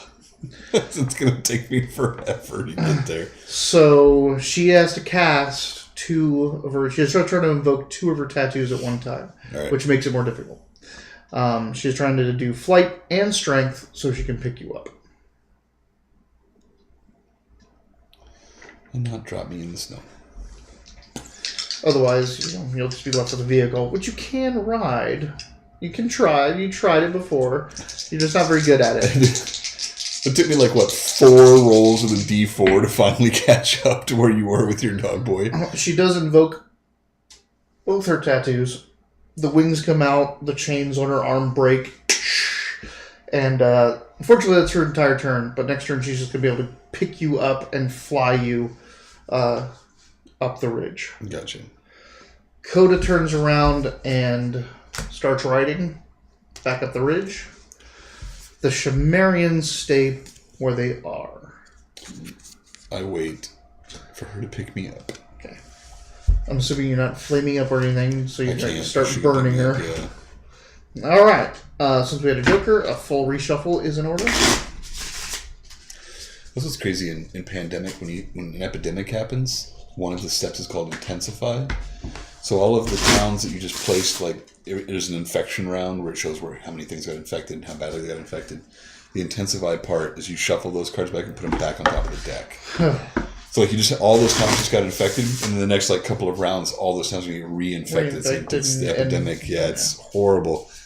You do all this stuff. You're like, unstabilize the region. It's add this many more infections, and it's intensify. And you're like, no, the intensify is the worst part. Have you played more of it? No, we're going to play it tomorrow, I think. Some more. She told me today she had a good time playing it, so we're doing all right. Pandemic legacy with your wife. Be friends before you start. Yeah. It's not a relationship ending game. Yeah. Be friends before you start. With your wife. I know some people that aren't friends with their wife, that's for sure. All right. Ooh, we're stepping up. King of Spades. Yeah, that just means everyone else is going to draw really high. I have a funny feeling my luck is about to turn. Ace of Hearts and 6 of Spades. So, I can't do anything until Shani picks me up anyway, so my turn kind of pointless. All right. So this is Shani. 3 of clubs. So you just, since you're relying on her, you just gave I just tossed her my whole card your away. luck. The Shamarians, 9 of Spades. 9 of Spades. Coda, 8 of Hearts. Man, it's 4 fucking rolls. And the Broadkill, My fucking Here comes giant the other draw. ace. Joker. Jack of Spades. Oh, damn it. At least I get to go before. They do. And then what about the It/there. Sumerians? You already got them? They had a 9 of Spades. So Sumerians is what we're calling them? Shamarians. Shamarians. They are Shemarians, essentially. Ah, Shamarians. makes sense. Shemerian. Shamarians. Shikthi Sapiens. So it's still in this awkward position, Yes. right above me. He's right Like, above it you, just kinda all kind of stabbed off. contorted. But he will have a Double penalty to his parry, because you pretty much have a clear shot. He's grappled with you, over top of you. His entire flank is exposed to you.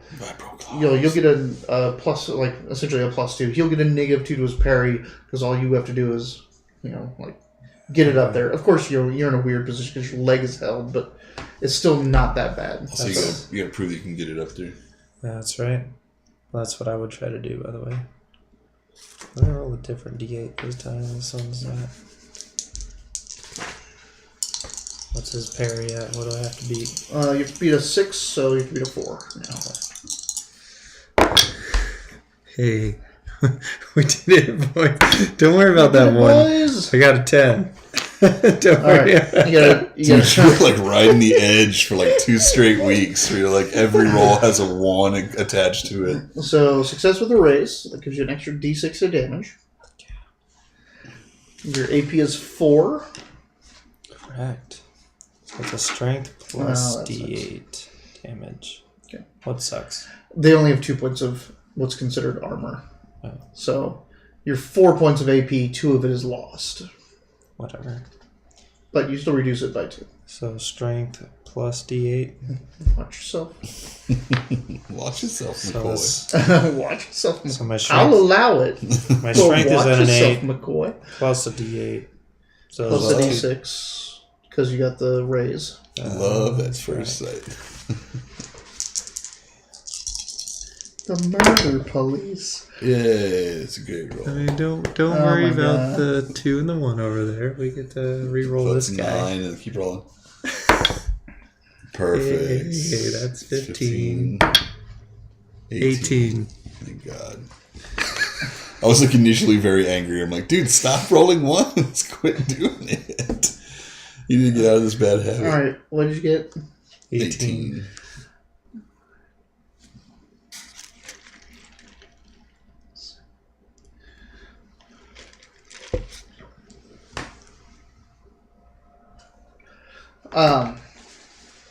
So you dig up like right underneath, the armpit there, right in the back. The thing screams out and like really, really hot, super red blood just gushes out onto your arm. Like it's not burning, but Okay. it's really uncomfortable and weird. It screams. It rolls off of you, letting go of your leg. So it's shaken and it's definitely wounded. But that's when you look up and you see 2 more of them. They yell anti-Semitic things at you. Weird. Do Is it because Beethoven was? I don't know. I don't do think these They're two, just demons. They just hate the Jewish religion for some reason. do these two have cybernetics on them? No. Okay. Neither of these have cybernetics. They I don't do know if I have should be able to guns, tell. though. Yeah, good. Good. Yay. Yeah. What a fantastic thing to have to deal with. Yeah. Demons with guns. That's Oh, I'm fucked so- up. Welcome to Riffs. Yeah, right. Well, I'm still technically laying on the ground. It's So. like earlier, like, you want to buy vehicles? I'm like, yeah. Like, yeah, we need let's- those things. Yeah. If there's ever an option, if you ever not have vehicles, always choose the option to have vehicles. Let's go get vehicles before we move on. So that was you. I have to wait until Shani's available. So just tap your card sideways until you I can go. wait to go in Yeah. order. Yeah, Okay, cool. you Perfect. just hold. I've never just drawn high enough high enough to actually wait to pick. When do I get to go? I think they get to go next. Yeah, that definitely is them. Both of them just open fire on you on the ground. Cool, yeah. Man, you should have kept Shani back with you. Yeah. Oh, you Yeah, kept Shani. yeah. He's the other 2 broad killers. She are was like, firing. "I'll speak dragon." I was like, "Whatever." Just keep this. All right. She's trying to sell me her stepsister's Girl Scout cookies, and I was like, "Whatever." I'm just tanking all this damage, so Um, when my DPS gets just here, tanking it. like, they'll be good to go. I don't know what DPS means. Damage per second. In a role-playing situation, it'd be damage per turn. DPT. Gotcha. How much damage can you pump out a turn? Like, and that would really only work with D&D or things with hit points that you can actually figure it out. Yeah, stupid. Whatever. Holy knows. crap! Holy crap, what? Don't reroll those things. Hells No, yeah. to the yes. So yeah, they shoot both- each other. Come on, what are they? Now, so they don't glitch like you guys do because you have 2 dice. Like this was each an individual roll. Yeah. They do glitch. So both of them like go to fire. Shouldn't hit me. No, they don't hit you at all. They are indeed out of ammo, and like they didn't even think like they've been raiding and doing all this stuff and just using their rifles. Both of them were literally out of ammo, and they've been walking around with magazines that are empty, not realizing it, and they're just like, "Ah!" like And you're yelling. like, "Ow!" So probably yelling, help! The one wants to try to recover. He recovers. As he kind of like rolls back over, he's just going to try to smash against you. He has the knife in his hand, but he's not really aiming it. He's just trying to forearm smash. They really love this. They like he's got this knife in his hand. yeah, stab you and you gotta kill the dragons. Oh, there's so many knives. Look at all those knives you got. Yeah, oh, yeah. You're And then- knife crazy. Now scream! Drink the blood. What's happening Someone out there here? put dicks in my hands and come all over my face. Have fun with that, internet. That's Photoshop. Photoshop. That's Photoshop. He's fighting. D8. Unfortunately, at this point, since you're let go, you're still on the ground. You have -2 to your parry because you're on the ground, but he has -2 to his fighting because he's on the ground. So all evens out. He misses.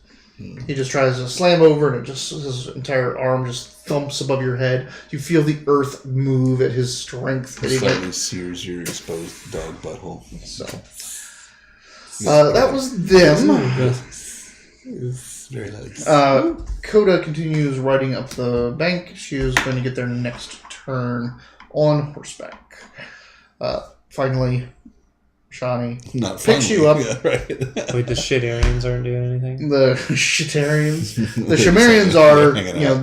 they don't know what's going on. They've Dumbasses. backed up. They've gotten to formation. They're protecting themselves. Not my monkey, not my zoo. Yeah, not my pig, not my farm. Hard no. Come on, boys. We know we got business in their barn. Get off the cross, we need the wood. So, what is the sacrifice, bud? She grabs you, just flies up the ridge, and she's like, "You want to go in hot?" Yeah. Okay. So the moment she overtakes the ridge and sees what is down there and sees the enemy, she's like, "Good luck." And Tosses she literally me just throws you at them. Alright, my fiery aura is immediately on. Anything that I make contact with on the way down takes 3d8 damage, I would assume. Like Oh yeah, trees or anything it'd be else. just like them touching you or you touching them. So she's trying to bowl over the two that are standing over top of them. So it's her throwing of you to see if she can hit you with them. Hit them. Yeah, hit them with you. Ooh, she's gonna spin a penny. Oh shit! She drops you. She got 2 3s, so that would have been bad. So she got a 7, which is enough to hit. I want you to make me a fighting check to see if you can hit both of them. Or agility. Is your agility higher? Is it the same? It's the same. All right, go for it. I got a 5. All right, so you maneuver yourself well enough that you hit both of them. Go ahead and let's roll damage. 15.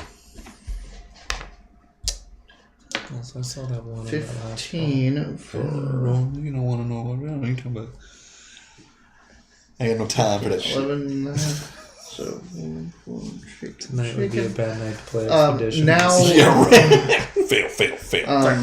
I'm going to roll falling damage for you since you're slamming into these things. No, don't be. I apologize. What? Stop rolling. 6, 12, 13, 14, 15. What's your toughness total? With 11. With the fire, I'm going to allow it since you're hitting into soft, fleshy things first. You are... I'm going to do some damage reduction for that since you were thrown and hit them. You're just shaken. So No wounds. Okay. no wounds, you're just shaken.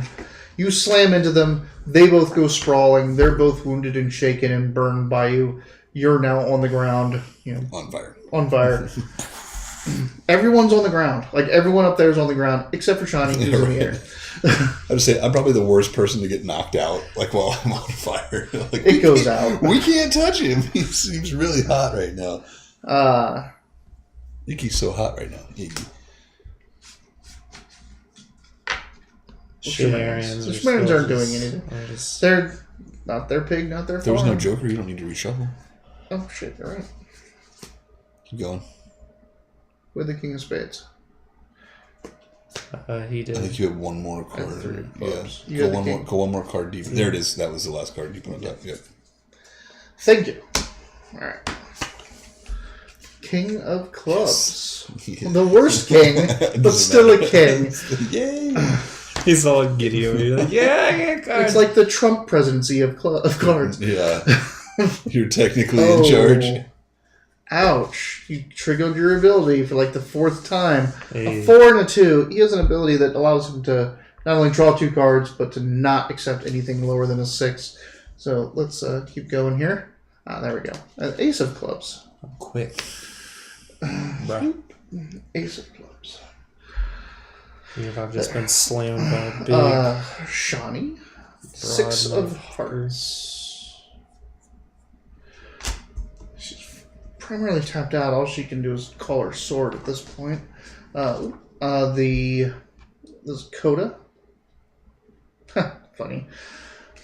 It's the Shamarian. 7 of clubs. That actually is the picture the Shamarian. picture.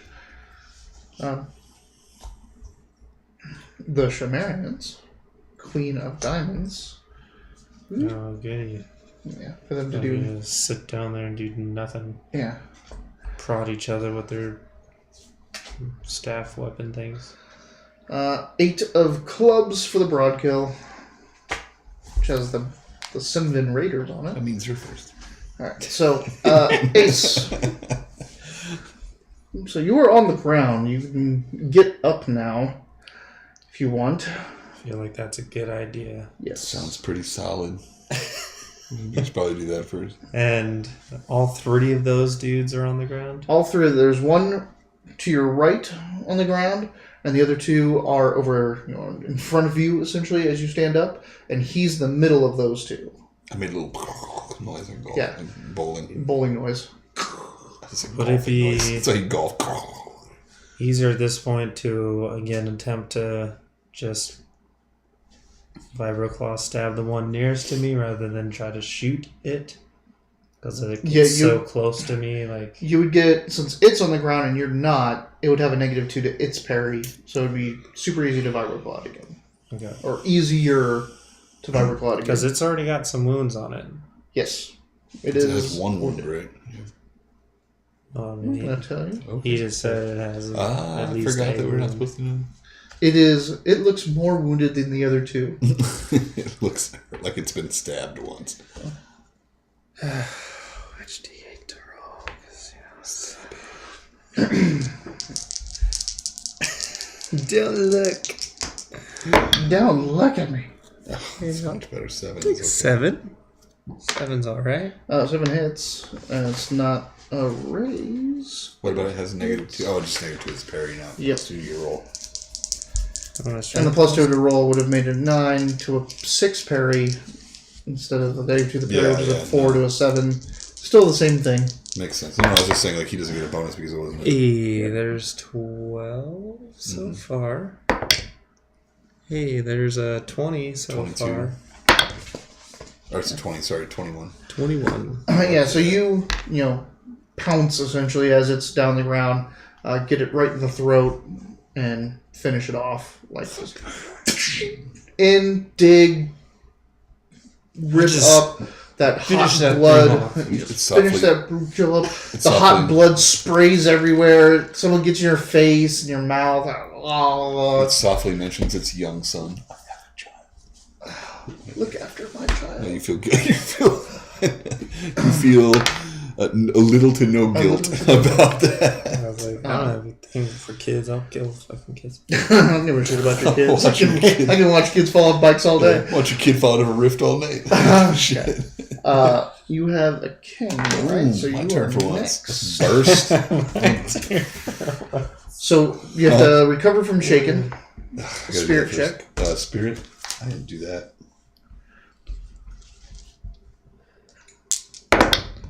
Oh yeah, I recovered the shit out of that. 5. Yeah. Mhm. Yeah. Alright, so now You just need to succeed to recover and act, which is a new revision to the rules. It used to be I have to have a raise.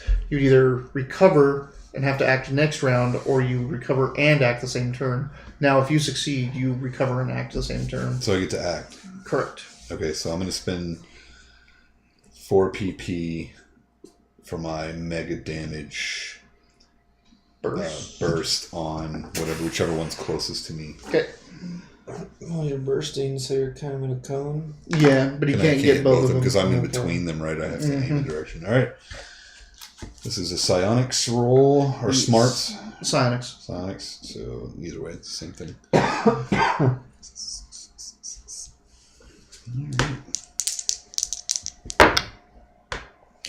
A 4 plus 1, so 5. There we go. Wow. Yeah. Shitty. He's using those bennies very well. He's got it 1 both times. Go to sleep, dog boy. He is on the ground and he is shaken, so he cannot move. Boom. So that's a hit. Yeah, so Actually, give me your Benny back because you didn't have to. it would have hit him anyway. The success would have hit because he's shaken and he I can't didn't think move. about him being shaken, so So. I appreciate that. I need one of these. That's what I appreciate about you. Is that what you appreciate about me? I want to take about 10 to 15% off there, Ignatius. So this is 819. That would be 31 It's dead.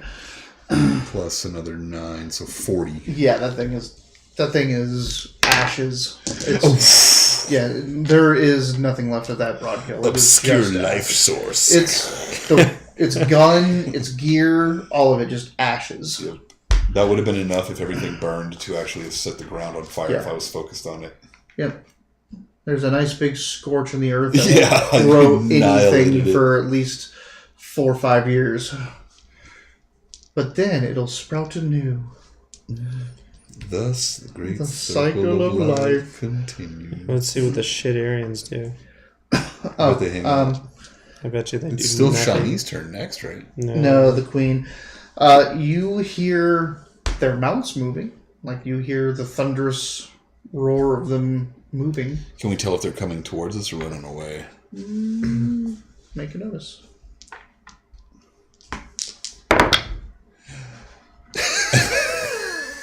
Double 1. Yeah. They're going away. They were coming towards us till like critical failure. They're running away.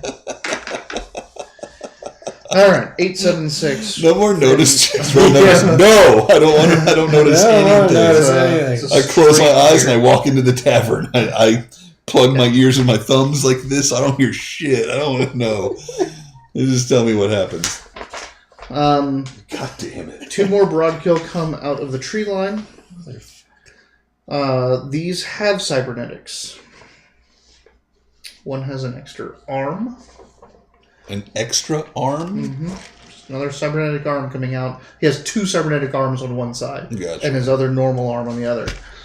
I forgot about that. You guys haven't really been dealing with it.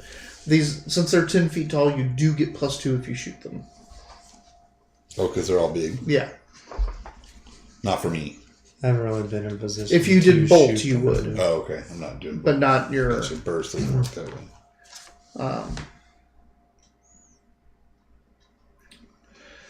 The one with the 4 arms has a rifle and a Wait, he has pistol. 4 arms or 3 arms? Sorry, 3 arms. Okay. Right. He's holding a rifle. Whoa. and Just two curious. of the I'm arms, just right? curious. I just want to know what's going on. He's holding a rifle in the 2 arms, and then the other arm has a pistol, and he's shooting with all of them. Man, can you imagine one half of your body is like holding a rifle for you, and then you got a sword? Yeah. Shit. Well, it's the 2 halves, and then you have like a sword down here, Still, gun, like, or whatever. Jesus Christ. So he is blasting the hell out of you. The other one is coming up. He just looks like he's heavily overplated. Big old cybernetic legs. I am definitely still on fire from the throw. Absolutely. So, okay, Yeah. cool. You Make sure have I not don't turned say off that, yet. yeah. He is also going to shoot you. Well, he is also shooting. He's shooting at you. He has some big plasma-looking pistol. And again, these guys are 10 feet tall. These weapons are big. Big weapons, Like, yeah. they're NG weapons, but they're made for creatures that are larger sized. So, the guy shooting at you, he's got shooting of this, And he's also shooting his pistol. And he has a cybernetic eye, which gives him a bonus. Yay! So he So reroll none of that shit. misses everything. I'm so small. That's I'm too bright. Nope, that was a pistol, and that's at medium range. He completely missed you. The other guy with the plasma pistol, he does not have a cybernetic eye, and he's shooting you. Me? Him. no me. Sorry. He got a 5. It's at medium range. It's a miss. Dope. The other broad kill gets up, or tries to get up. He is no longer shaken, but he fails to get up. Gotcha. I got plans for him. Alright. Just kind of into that. Don't listen Yeah, to That was them. Don't listen to that. I was like, I could do something with fire. Yeah. Coda. Probably. Makes it over the ridge line and is starting to ride down, and she pulls out her cyber sword, her psi sword, appears in her hand. It's a long, straight bastard sword. It's kind of got like a leaf hilt kind of look to it, green in color. Mm-hmm. It's very impressive to see a cyber knight charging down, psi sword blazing. I'll be done before she gets here. Yeah, most likely the thing will be dead before she gets to it. Let's do it. Is it Shani's turn now? It is Shani's turn. Finally. She is going to swoop down on the one with the plasma pistol and try to So there's engage 3 it. of these things left. There's 3 one on the ground, one on 2 the coming ground, from the... 2 coming from the wood lines, and you don't know if there's any more or not. The one on the ground is one of the 2 that I hit, right? Yes. Okay. So she swoops in with her flaming kopesh.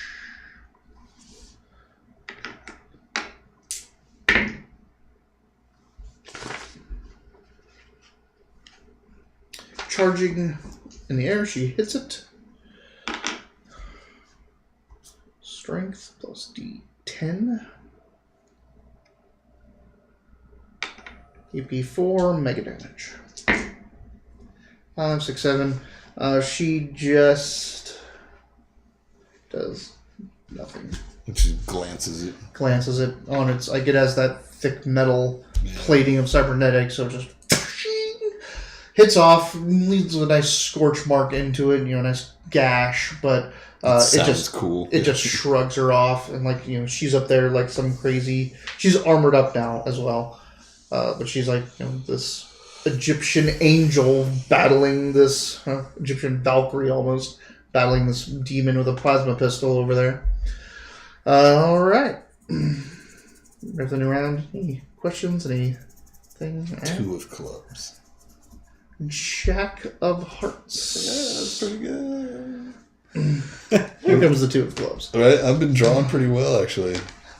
10 of clubs, 4 of clubs. So you're still on your straight streak, but you're starting to fail in the I'm always going first game. Can't he not accept that 4? No. If he gets... So one of his cards has to be higher than 6. Got it. Okay, cool. So having both of them isn't the crazy advantage like it used to be, because you used to do that, but then they clarified how they stack. Gotcha. But it's still a pretty great advantage. Like, you'll never go below 6, and you get to choose best of 2. Shani. 4 of spades. Not good. All right. Coda. 5 of spades. Interesting. The Shamarians. King of Hearts. And the Broadkill. 9 of clubs. Nice. So, what did you get? A 10. So it's... I'm Jack. I'll go first. Well, The Shamarians technically go first. the Sumerians that aren't doing shit. So, We're going to do the same idea. That closest one to me. I'm going to burst Burst. But I'm going to do my extra strong boist. extra strong boist.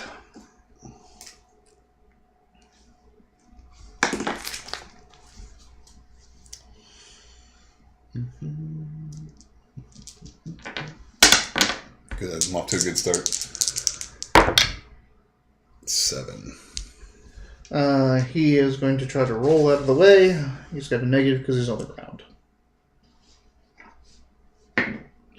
He fails completely to roll out of the way.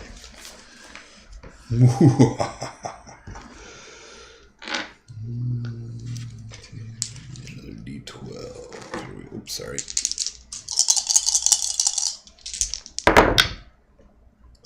Hells yes. So 19, 21. Yeah, it's dead. 29. 28. Yep, another nice swath of ash and brimstone smell. This is always cool until like the 5th or 6th enemy where I'm like, I don't got a lot of magic left. Like, it's so powerful to begin with, but like if the battle goes on for longer than about 6 rounds, I'm like, oh shit balls. Or when I have to dodge Holy stuff. shit balls, mom. Yeah. Every time I have to dodge something, it's like, you just barely survive. You're next. What's she up to? Doing them ones coming out of trees. Well, that's all that's left. So Yep. obviously, We'll get on the ball. and I guess I'll shoot the one that shot at me, even though the one that shot at him seems a little more dangerous. It's engaged with Shani, though. You don't want to risk hitting her. No, I mean, not to put words in your mouth. She engaged. In melee. Like, Wait, but did she engage the one with the plasma? the rifle? plasma pistol that shot at you. So Okay, you want to so shoot the other one. The one with the 2 guns. Okay. And I get what bonus because these guys are Plus big? 2 to your shooting roll. What? Well, at least you can roll a 3. You have like rock and roll and all that jazz. You're now using your dragon fire, You right? need to Yeah. add. Yeah. You need to add. You got a 4. Man, come on, add to that. Wait, shit, should I have rolled I mean, your 4 is a 3 success. shootings? You just don't get anything. because Yes. of the rate of fire? You do. You need to add 2 more of your shooting dice to that. I just leave that there and then Yeah. roll 2 Just more. just put 2 more in there. Okay. It's a D10, right? Yeah. That's not a D10. Okay, so 4, 9, and 3. So it's a 16. No. Well, Each one's individual, No. and the Does each 6 can take place of one of the lowest ones. Does each one get a +2? Yep. It's So- a 9, a 4, and a 3. So it's a 5, an 11, and a 6. 5, 11, and 6. Nice. That all hits. AP 2. Correct.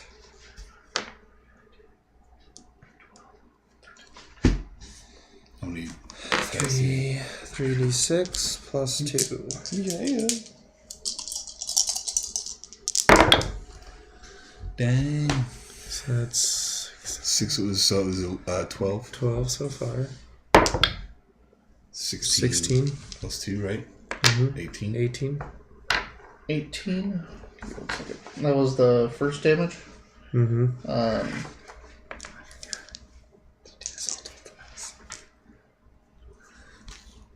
Okay. Yeah. Then we're going to go That's 11 11 so yeah. far. 16 16 plus again. 2, 18. 18. Okay.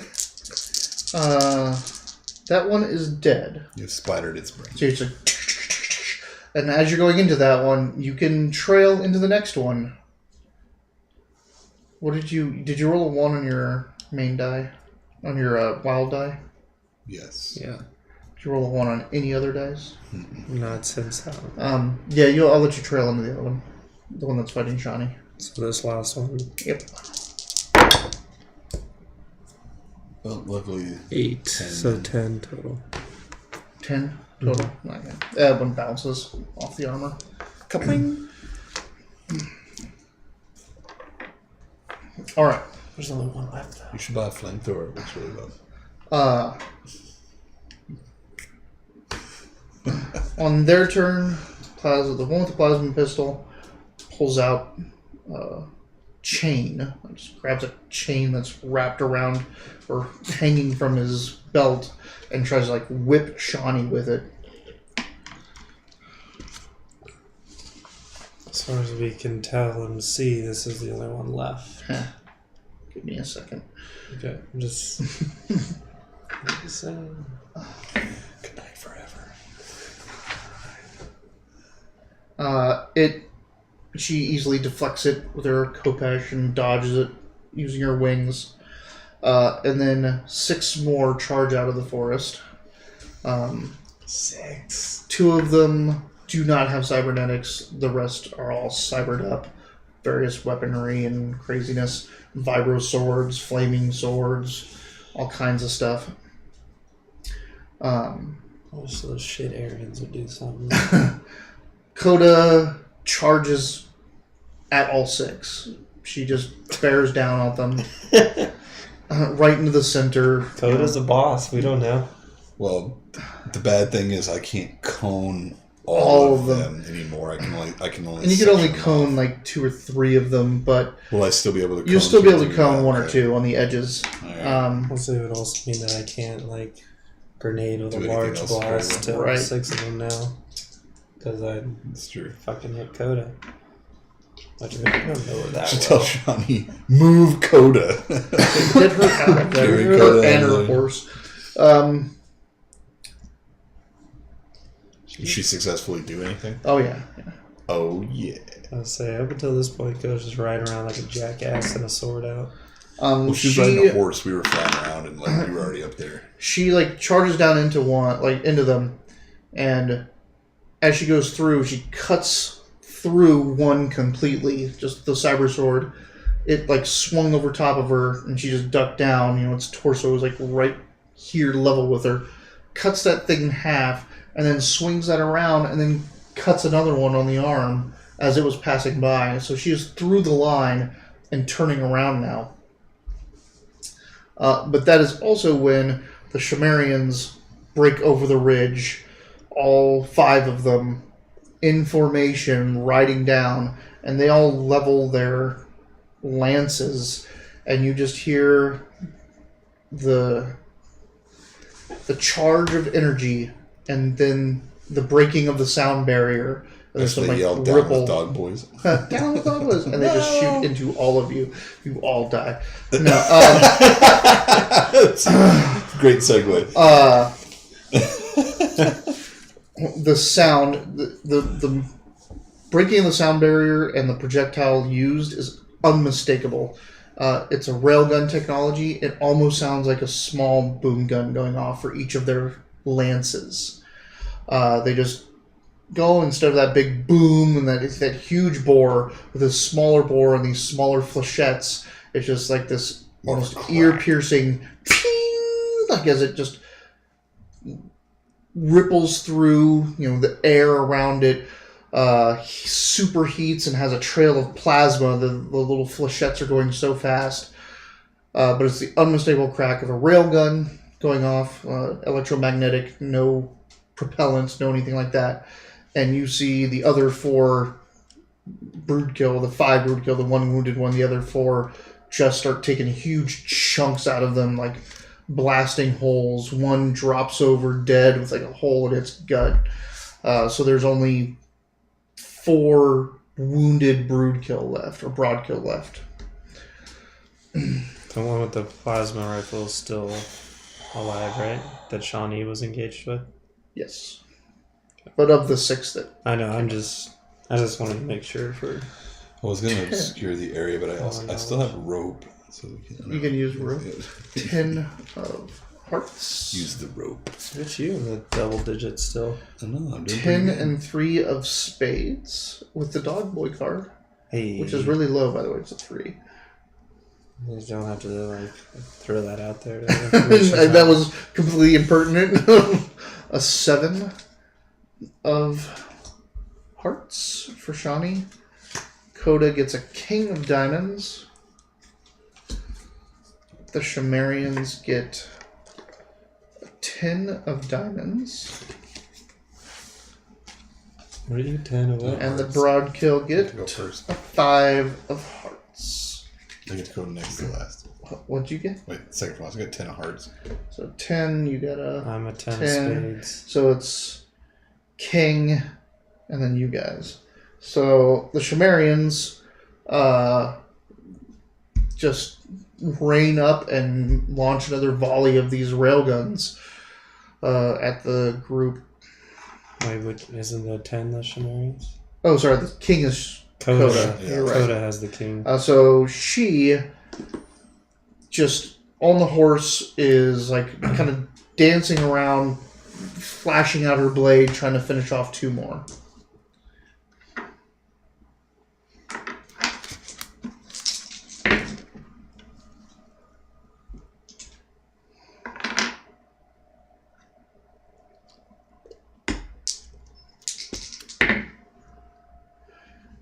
She strikes into one,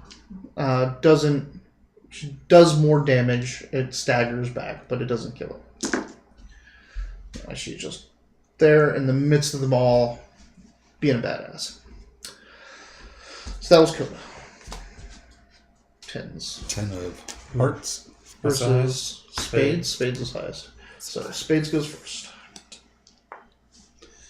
Go first yourself. Go first yourself. So is there ones that Coda is not next to that I can shoot at? Yes. Okay. There are several still in the periphery of the line, the ragged line that's left. There's 4 that are left. There's one with the plasma pistol that Shani is engaged with, the cybernetic one. 6 more showed up. Of the line of 6, 2 are already dead, so yes, 4 left. So there's 5 then, because there was 6. 5 with the plasma. 4 left. Okay. 4 in the line. One. Gotcha. One Okay, with Shani. that's what I was getting at. All right. So whichever one is not near Coda, like maybe farthest away to the left or right, whatever. Just start shooting. Shooting at it. All right. Are you going to focus your fire on that one, or are you going to try to trail if you finish it off? I'm going to focus my fire on that one. Okay. What's that? What do you need? An 8. I need D8s. Yeah, you do. Dang. There's an 8 right there. Dope. So 17, 7. 19. Well, no, it's not added. But there's a 7. Each of these are a different shot. Oh, gotcha. So all these get +2 still because of these So things. 4, 4, 7. Or sorry, 4, 4, 9, and then we get this There's one a still. 4. There's a 9. Yeah, the D6 only replaces That's right, 14. So 16. yep. So a 16, a 9, and a 4. So 2 hit with raises. So 2 of them are going to get an extra D6 damage. 1 is a regular hit. So however you want to do it. Alright, I'll do the 2 extra damages first. All right, and the AP is 2 on that, right? Correct. Okay. You're looking for a 13 on these cyborg ones. Alright, well that is... 15 right there. Yep, that's 15. So he's shaken already, so that's another wound to him. That is... Dang. 12. Already 14 so far. And you get to reroll both of those. Yeah, he's 12, dead. 13, 14, 15. You only need to do 1 more You wound, can't. and that's you already do that. a It's wound. not. That's right. It's not a bonus die. That's right. Yeah. 15. He's dead. Yeah, I mean, you can just keep rolling to see like if you want to get some awesome numbers. So Add 15 another plus 9. Yeah. It's 23. 24. Yeah. So yeah, dead. So you killed the one on the end. Then it is you. If you move and are very careful about not like positioning, you can get 2 of them. If I fail the... If you double one it, you'll hit Coda. Alright. What's the worst that could happen, you know? I've been hit by You one of your melt Coda. fire bolts before. Alright, this is the extra fancy one. So you hitting 1 or hitting 2? 2. And you're trying to stay out of the line of fire of... You could get to a point where you wouldn't risk hurting Coda, but you'd be moving into the line of fire of the Shamarians. No. Okay. Sorry, Coda. Hey, you didn't double 7. That hits. I mean, well, I have to roll their agility. They're up. So... Should I add to that? They are getting negatives because they're shaken. Then no. No, neither of them get out of the way. Sweet. This is a 3 and a 3.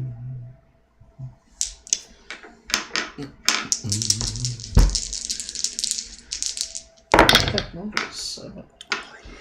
My dice are good for you. Yeah, right. 50. So 22 damage. Yeah, that's both of them dead. I feel like we should just trade this D10. Huh? Just keep it. For, just put for it the in D8 that I roll from you. Oh, yeah. That one's been rolling high for me. Like, Which color was the D8? Was it the The black black one, yeah. There you go. Put that there for now. Just to keep the scores going. The Sumerian leader kind of pulls forth of the pack, levels her railgun against the last one in the line that Coda wounded, and just takes off its head. So there's 2 left? There's 1 left, the one Shani's engaged with. Oh, yeah, you killed 1 too. Yep. I killed one. You killed 1, she killed 2, Sumerian's killed 1. I was just And now surprised there's Deyton's the character killed someone. Plasma pistol one, so Shani attacks. Literally all I can do is melt things. Did you melt something today? Yeah, melted Yeah, a lot of stuff. I did it. I did it well. I melted a lot of stuff. She hits. D10 now.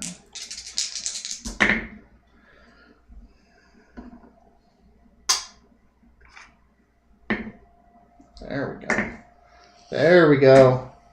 6, 12, 13, 15, plus 7 is 22, plus 2 is 24. Yeah, she kind of swoops down and takes the thing's head off with her Kopesh, and it falls to the ground. Good job. We've had some high damage rolls today. I had to yeah, I had to spin a Benny to do that. I was Oh, tired yeah. of her plinking off this thing. So with that, the last of the apparent broadkill falls to the ground. 20 more pop out of the book. Yeah. Roll 2d6. In the 10 14 seconds, show. the Sumerian line fans out and is covering the woods with one looking back down the ridge. Coda is stopped and is watching the ridge line.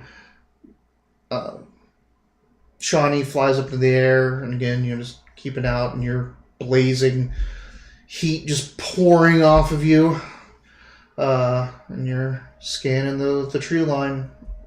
Nothing crazy. I didn't set anything on fire today. You make me a notice check. Roll 2 1s. It's okay. I got Yeah, that do it, man. We're gonna be all right. See? Woo! Yeah, do Shit, that. right? Yeah, we got 10. There are more, but they are fleeing. The scent is receding. Which are they part magical? They are So demons. I would even Do get a not plus tee 2 to myself. that. Yeah, notice. yeah. You. So That was 12 would have been the total roll. Yep. I don't know. That was that with all matters. your magical sensing and all that. But yeah, there were definitely more, but they're fleeing this battle. Who would have thought the only thing we needed to improve our luck was to trade a dice pair? Like his D8, he just keeps rolling successes. Like, Hey, D8, this one right yours. here has been my damage buddy right There you here. go, sharing is caring. Yeah, right. All right. So in the tense moments after the battle, it is obvious that they are gone. So I guess we Coda need to- calls out, that they're broadkill, to watch out that they can turn invisible at will. Great. He can sense that though, right? Or these are magical animals? Do you He can. sense any invisible? If you call out, they're all fleeing, and you can tell everyone that. Oh, okay. That's what you're saying. So she's warning you of one of their abilities. She doesn't have that Gotcha. sense. She doesn't necessarily know that there are any around. He's telling you that Okay. they're running. Gotcha. Okay, so I guess I would probably turn off my fire and thank the Sumerians for assisting us. This is indeed the work of those that incurred on our lands. A summoner and his witch ally. These are his minions. Think you could take care of that for us? All right. Well, I was actually curious to see if like they're gonna try to chase after them. well, no. Well, I mean, they posted up. They're not going anywhere. They're a hunting party though. They're a hunting party, but there's no sense in chasing down the minions. And so we just killed a whole bunch of them too. If they really needed to hunt and make food, they've got it. Well, there's not much left of most of them. I cooked them. There's ashes. They're ready to go. Just make a tea out of it. It's great for you. I don't know. So when we thanked them, obviously, do you want to press on? Do you think they could lead us to the witch and then the guy? Do they? All right. So I guess I'd ask them. Do you guys know where the summoner and the witch are? Oh, no. They are duplicitous. They hide behind their minions. I'm gonna wait all night to say duplicitous. Even this is just a mere distraction to what they're truly out doing. They're nowhere near here. I know. They just sent their minions to do their dirty work. So we know the Sumerians are not the problem, though. So Yes. that's nice. So there's no war between Sumerians and Coda's people. So the question is, do you want to follow, or do you want to go back and report? Now you know what the threat is. And if you go back to report, you can tell the farmers, you can tell the travelers, you can get the word out so they can be, wary and guard up more against invisible demon stalkers and be more aware of that. Otherwise, you can chase these down and hope they lead you to another clue about this summoner.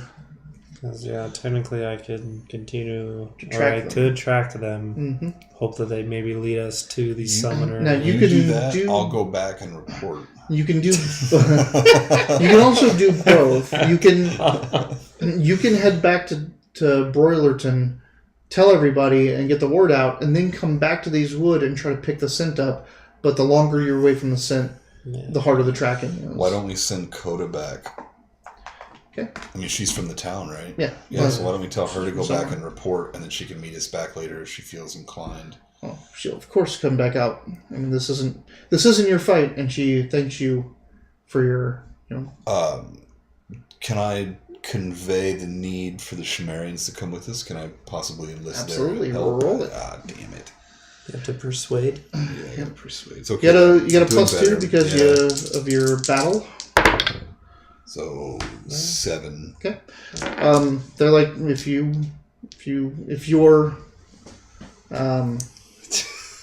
What are they about to call me right now? so if you're canine servant, Yeah. God damn it. Well, dog boy is a pretty bad term anyway. You're And like, I don't dog technically know boy. what they're saying because they're speaking.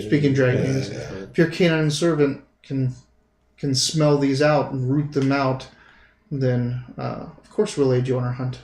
And she sends 2 people back to break the camp, and the rest of them are ready to go. How many of them are there all total? 5. 5. The total is 5. Yeah. So 3 are going to be with you. The other 2 are just going to go back, grab the tents and shit. And we lose Coda, so that'll be 6 of us all together. 3 in the Sumerian party and 3 of us from our regular parties. Okay. I think it sounds like a good idea. What do you think? I begin tracking? Yes, What do you think sounds like a should. good idea? Yeah. It's not a very good track. Are you at a +2 though? 5. Right? A 5? Oh, I've rolled a 3. I don't Yeah, actually. so +2 is 5. The scent is... They had a dish that way. Yeah, it's... They had it Unless you want to spend a Benny, you're not getting a... Like, Your they bennies are still scattered, pretty they're kind of trying to mess with you and mask their heavy. You're gonna reroll, or scent. are you going to add I'm going to add. D6? Actually, I've been rolling these Go for the Deyton D6s. 6. Oh, you want a damage roll? Nice. 4. So, what was that? A 9. Yeah. Yeah, that's much better. You pick I out... roll these ones better than I do. You should just change dice. You should buy your own dice and just start over. You pick out one of the scents and you're focusing on that. It seems to be one of the weaker scents, so it's probably one of the ones that have cybernetics. But it's a more distinctive scent, so you're just following that one. Because they're trying to like spread out and mess with the thing and double back and do all that kind of stuff to mess with your tracking.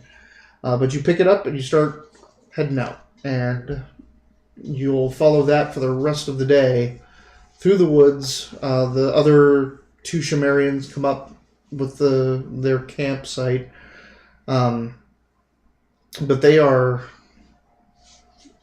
not stopping. Like, you don't come up on them for the rest of the day, so it's starting to get to nightfall, and you've had, like, your day has been walking back from the valley.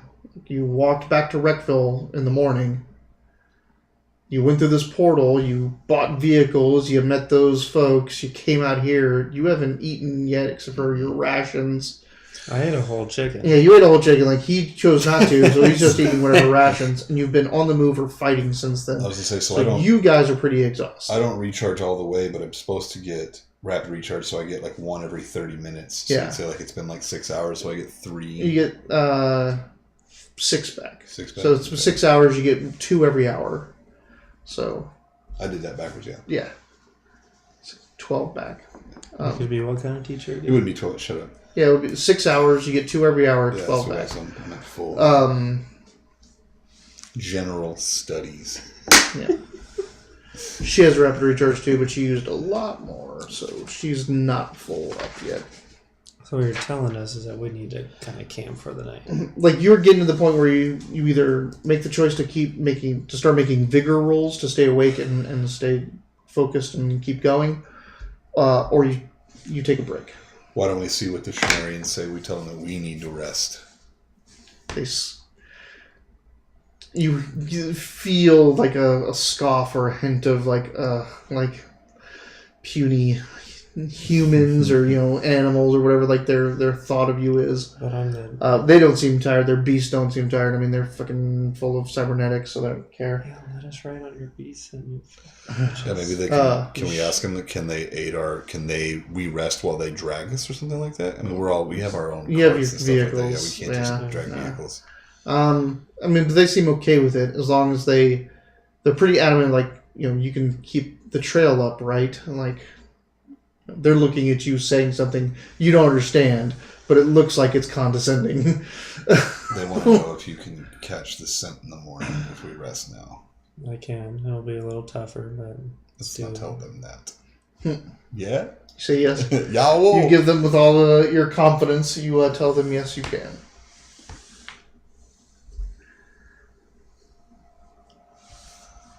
All right. Let's rest. So, pushing on with the game, or are we going to call it here? Onward? sure. Yeah, let's do it. All right. So, you guys rest for, minimum viable rest period. The Sumerians don't seem to require that.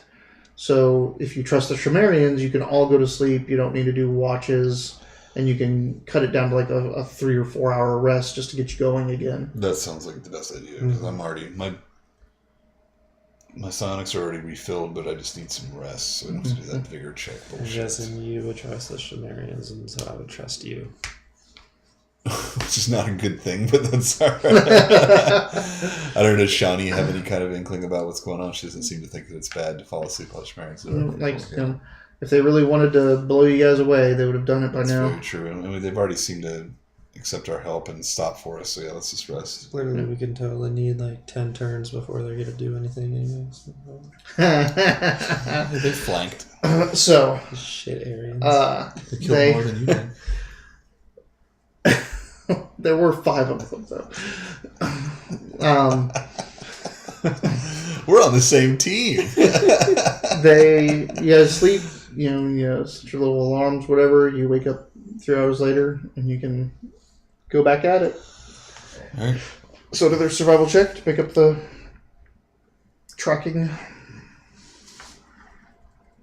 Survival check. Survival is tracking. I have a tracking. Oh, you have skill, tracking. and I have a So, sorry, skill. tracking skill itself. That confused me. I forgot that Which tracking one are we doing was here? Because separate you've been than- rolling that totally wrong. No. I mean, it's a 5. With the +2. Oh, you get +2. Yeah. Benny or not? Might as well. There you go. Make it a 6. Make it a 6. Why don't we? The trail has severely diffused, and after about 2 or 3 more hours of following it, you're not even sure if you're on it anymore. Like, It could just be latent ley line energy. It could be that they've dispersed and let this one guy take you down, but you're not getting that concentration of this is definitely where they went. Does Shani have any tracking? She does. She is a wilderness scout. Is She's a woodsman. Is she able to kind of like take flight and see if she can pick up any trail sign from the air? She'll. I mean, is that something normal? Is that like a normal tracking method? I would think, like a bird. Like she can. Could she have added It's to a my little roll? bit pretty. She could have, yes. So let's see if she can do that. Add to the roll or Add to the roll. Add to the roll. Okay, so it was a 7 is what we were working. 6 is what we were working with. Yeah. Well, you has to roll like a 4 to add 1. Yeah, she gives you a +1, which is a 7. Still not enough of that raise. All right, so that didn't. So she can fly and just see what she sees. Like she might be able to see something, but this is wooded Ozarks foothills. Like unless something very obvious is going on. What These about- dudes are 10 foot tall and red. What about you? They're in woods though. Like the trees are much bigger than 10 foot. What about flying him around in circles till he picks something up? Just holding his head down, sniff, sniff, like through the trees, through the branches. She's gonna fly up and try to see something. See what she can see. She doesn't see shit. She says there's looks like there's a community nearby. We could head over there and see if they've seen or heard anything. Community looks like people. Yeah, just like a little town community. It's just like community. We show up. Oh, lava warthogs. It was lava wombats. Wombats, sorry. Warthogs would be way more terrifying. I'm down for that because I don't really want to tell the Shemarians that we lost the trail yet. Let's head that way. Okay. So you head towards this town. Moving up into it, it seems like a small little town nestled up on the side of a rocky hill line. Looks like they do some mining of some type, maybe. There seems to be a couple shafts in the town. It's kind of grimy and dirty. Other than that, there's just some outlying fields and that. And it's not the pastoral, it's not that fantasy feel the other one. This is definitely a hobbled together, survivalist, machinist community. They relying on technology. Necessary lodging around a mine, basically. Yeah, like some folks out there stripping this for whatever, like heading into these old mines or maybe they're new mines for whoever they serve or sell into. Just a dirty little community. All right, well, I guess I just grab someone and be like, "Hey, giant red dudes." You head up to the wall, and there's gunners on the walls. Oh, I'd probably take the Shemarians with us, or you want to? Yeah, I might want to leave them. Yeah, I was off. tell the They're Shemarians. pretty intimidating. Let's say tell the Shemarians politely to stay behind for a moment. This isn't their community, so they don't have at it. Not your shack, not your shrimp. All right. So you head up. Guy points a gun at you. What do you want? I'm like, hey, another gun pointed at me. I guess we would let them know we're tracking Who do you have with you? Shani, I guess. Okay. You're waiting in the tree line again? You You have the Shemarians with you this He time. doesn't help with any negotiating, so it doesn't It's work me and out the yet. Shemarians, the ones who we can't talk to one another. So those things what were those things called? Broadkill. Broadkill. I'm like, yeah, we've been chasing some large creatures, broadkill, and we lost their scent. We think they headed this way. Have you seen any 10 foot tall red ogres with cybernetics around this area? Make a persuasion. I drew a really crude picture. Have you Hicks seen any?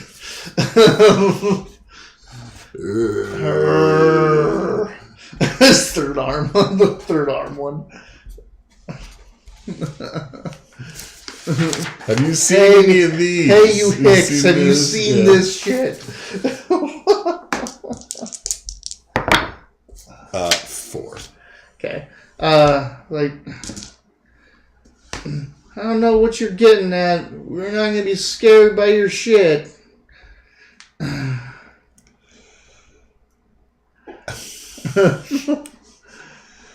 not trying to scare you. I'm trying to help the area. These things are violent. They turn invisible. Have you seen anything like it at all? We're not coming in. How would I see him to turn invisible? Jesus Christ. Have you heard anything about these things? Ain't heard shit. Alright. Obscure area.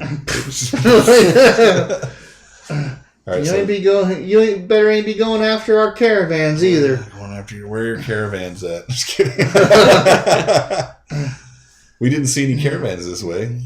And you see that there's a road leading off from this gate, so you would assume that any caravan that they had was probably going down that. Perfect. Well, thanks for your time. I think we should head down the road.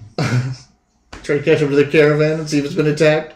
I mean, it's better than Shamarians. Otherwise, we're going to have to exude some force to get any answers out of this guy since he's not working with me. Yeah, he's a idiot. What do you think? So go after their. I mean, I semi-successfully negotiated with him, so. Well, these things, success. 4 is a average success. Yeah. So you turned his. I drew a very good picture. You turned his hostile attitude to unfriendly. Gotcha. He just barely dislikes you. Yeah.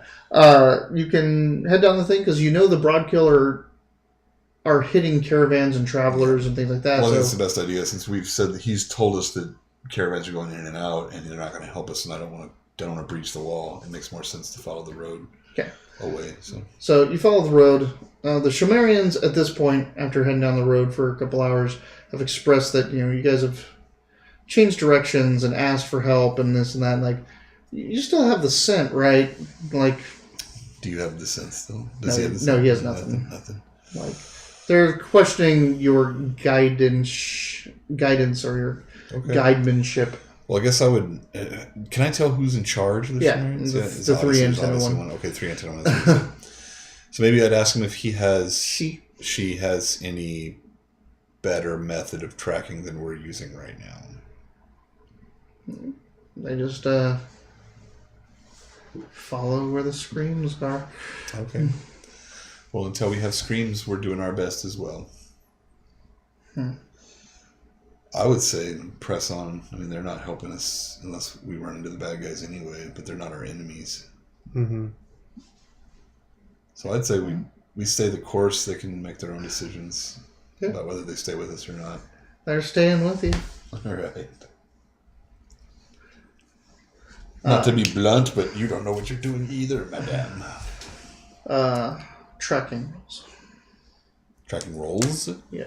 So she's going to help. I mean, I'm like, I mean, do you have it? Nope. I'm like, that Then looks like nerd. don't bother. Looks She like gives you a nerd. +1. No, she gives you a +2. Which is good. That makes it a 5. Yeah. I was going to be like, spend a penny, but you've already spent 2 pennies re-rolling. Yeah. You see that there are recent signs of travel down this road by something large and heavy. So probably whatever caravan or delivery they... 3 glitter boys.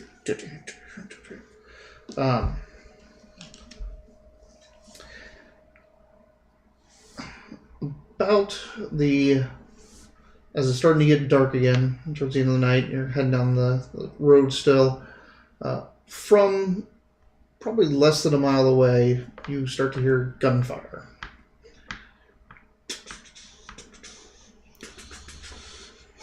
Well, See, we told you we were driving. yeah.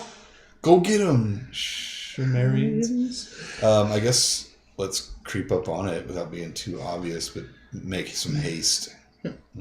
So rev up. They pick up their pace to a gallop on their beasts, and the sounds get louder and quieter at the same time as less people are exchanging gunfire, and then just about when you think you're about 15 to 20 minutes out, There's no more gunfire. Well, dang it. You head up, and since it's dark, you can see that there are fires up ahead on the road through the wood line and stuff like that. So you're there now. Just tell me how you are approaching the scene. How long has it been quiet? 10 minutes? 10 minutes, yeah.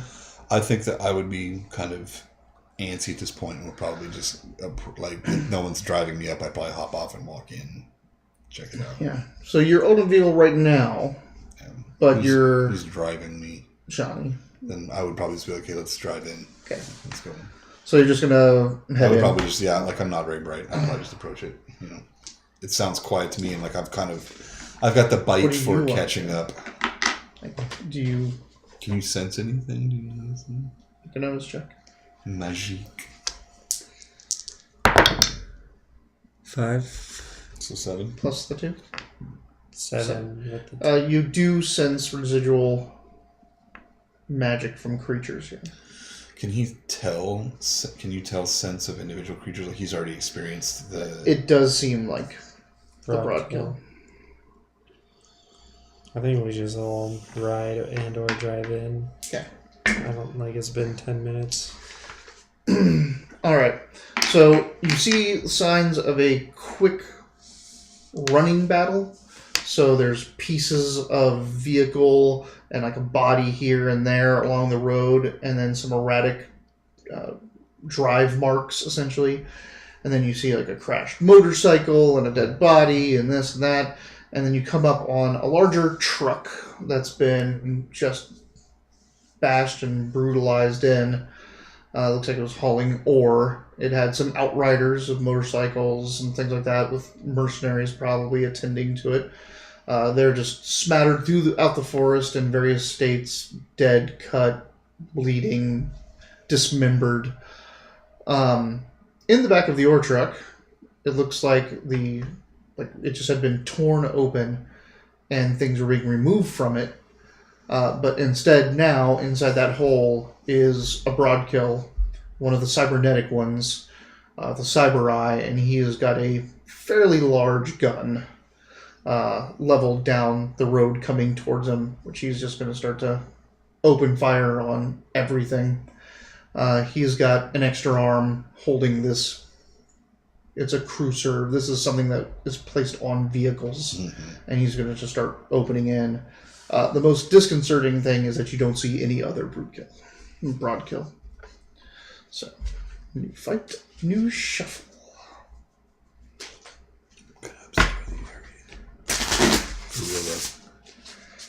At least in the truck, because we can still shoot into the truck.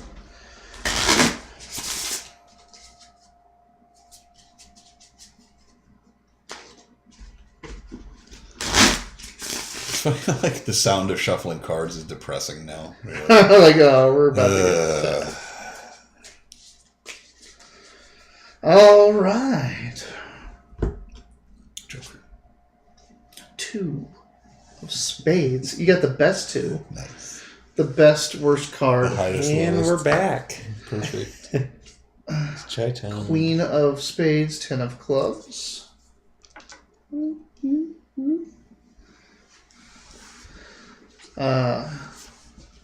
Shani. It is the 9 of clubs.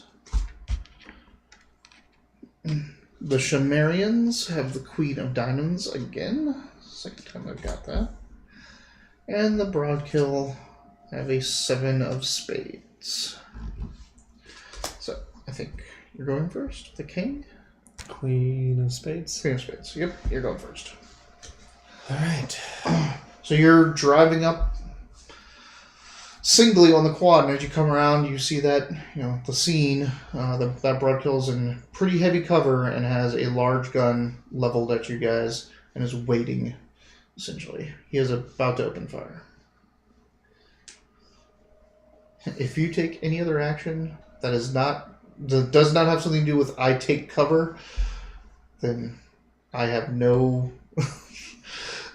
I can't do anything else for you. Well, I'd say at the very least, I would turn, obviously, my vehicle off into the woods and gun it and try to put some trees between you and him. yeah. Okay. Anything else you want to try to also shoot or launch or? Grenade. It'd be at the multi-action penalty. You'd have to make a driving test and a shooting test at -2s. Let's just pull over, get behind a tree. Okay. So you just Vehicle and me. drive out, jump off, get some cover between you and that. Been smart, yeah. I've been like, turn the quad and hide behind it. Let's run on the ground, like smash the quad over and stand behind it. We just bought this thing. Let's let it get chewed up. See how good it makes it cover. So that is your action. You seek cover, which is a good thing. It gives lots of nice negatives to hit you, and you're behind cover. I'm dead You last. are dead last, so the Shamarians go next. The Shamarians see that, and 2 go into the forest to the right, 3 go into the forest to the left. Again, they're just scattering to try to get out of the line of fire. You were in the back of the quad with her, so she is doing that as well. So she drives the quad off into the forest to get some trees between you and it. And that's when that thing starts thumping out rounds. So it's you and 3 Shamarians in one area, and you 2 and 2 Shamarians on the other side. You can only swath one area, so Look, it's not that area. what is this? Flip a coin. Yeah. 1, 2, 3. It's you. 4, 5, 6. It's you.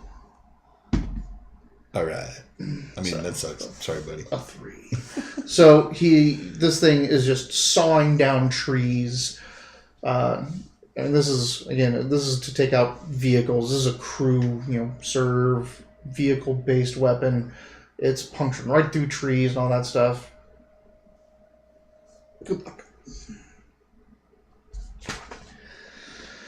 Their shooting sucks, but he has a cyber eye, which gives him a +2.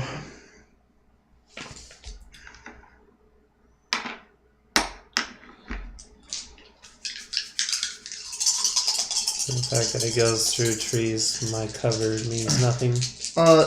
It is giving you a little bit of armor if it hits you. Okay. It's giving you essentially it was like 1 point of armor for the tree. You're at -4 because he can't see you because you went into the trees to even hit you. That's what you're really hoping for. So he just doesn't hit you. And he doesn't hit you. You, like, that just, the thundering, deafening sound of that thing going off and the trees cracking and splintering and falling down all over the place. You have no idea what's going on with him. Even over radio, like, you wouldn't even be able to hear him. There's so much noise. But from the look out of it and the fact that that entire tree line on that side of the road is just being sawed down, you're under the impression you've just lost your companion, as that's the way he ran, and there's nothing left of that place as he's opening up into that.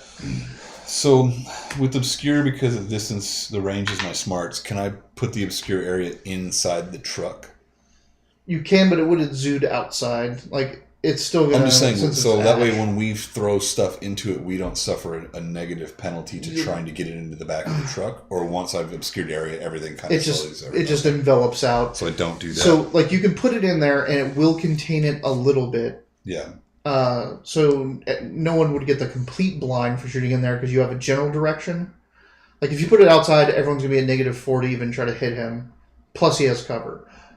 If you put it inside, you're going to only be at -2 because it's just around the truck. Gotcha. And you have a general idea, better general idea. Better idea anyway. So, yes. But it wouldn't... Also, you know that there's other broad kill here. It can't just be him. And they're invisible. Yeah, but I'm mad at him. Yeah, you'll be completely limiting that instance of it Yeah. from affecting anyone else that's in the battle there. I'm not going to do that. Okay. So you're throwing obscure area into... No, I'm going to burst the truck. All right. So you're moving up through the woods, because the burst is your cone, right? Yes. So you're moving up through the woods to get close enough, and you're just trying to... Close enough? Yeah, you can get close. Like, you can move up close enough. You don't have as much you are no longer completely obscured by trees because you're looking at him. Gotcha, because I'm in there. You're close enough that if he turned the gun on you, he'd have a better chance of hitting you, but just try to kill him in one shot. Why don't you? Well, I'm trying to burn the truck to death. Yeah. So, oops.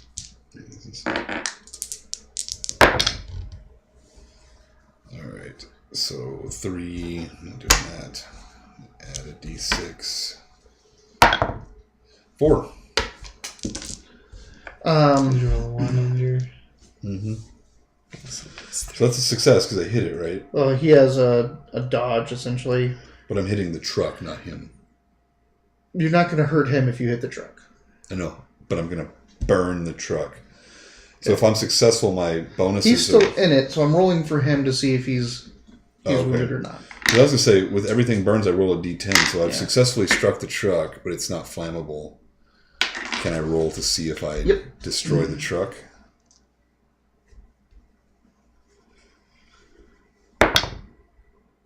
Five, so...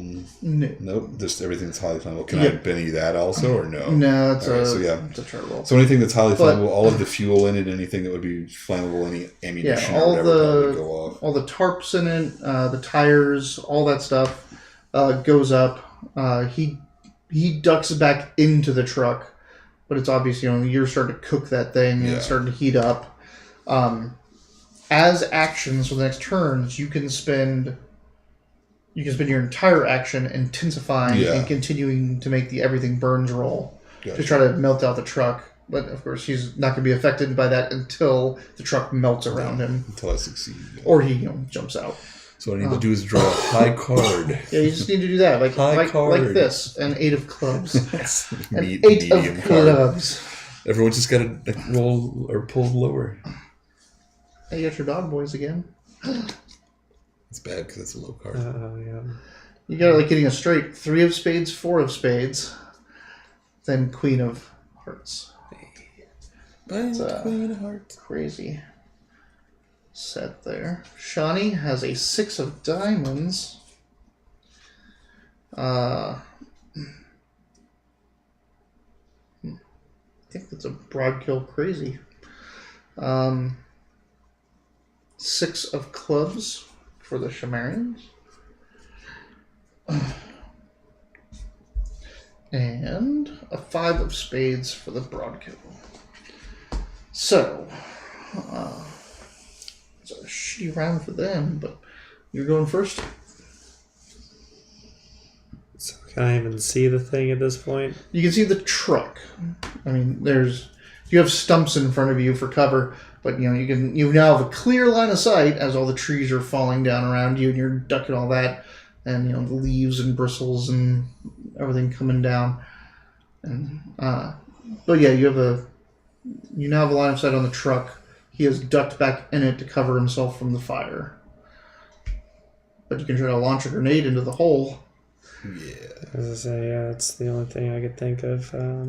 You can also, if you want, try to sniff out and spot where invisible or other hiding broadkill are. But it'll take your whole action to, focus in, spot them, and try to call them out.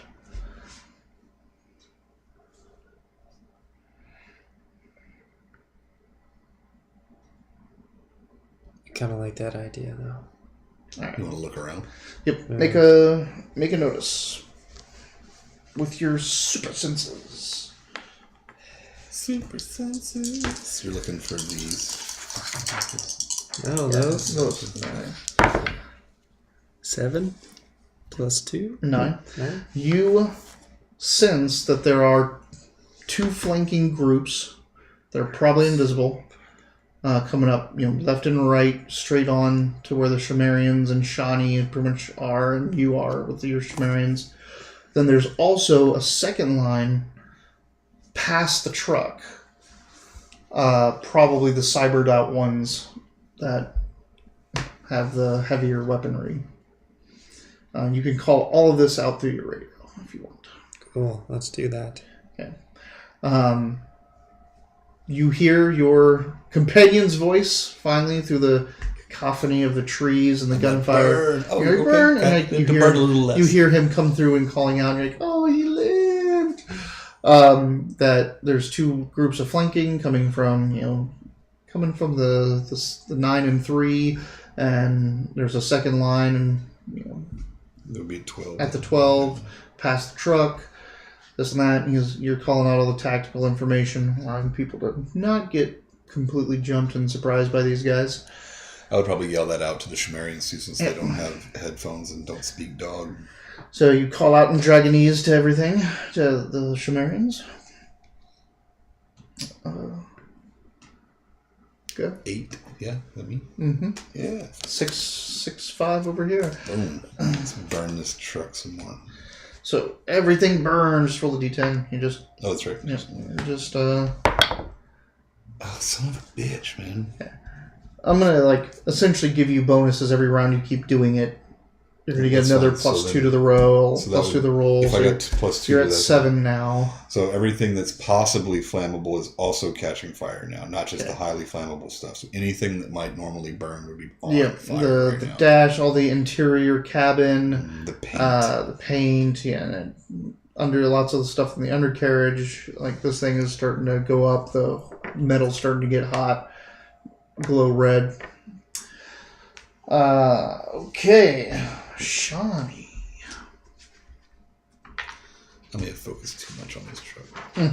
Like 2 turns of trying to burn a truck to death. I mean, it's a pretty good idea, though. Everything that gets in the truck and you burn up the truck. If I can melt it around the gun, I'll make the gun obsolete as well, hopefully. She just armors up and gets her sword out.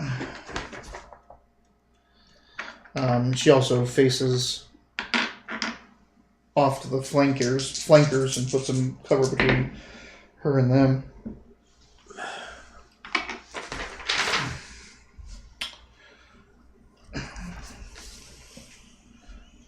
And the Shadarians. You hear both Sumerian groups start to charge out, like pretty much where you've called out where the invisible ones are. So they're just letting their beasts charge full bore and try to find and root them out instead of giving them the advantage of jumping them.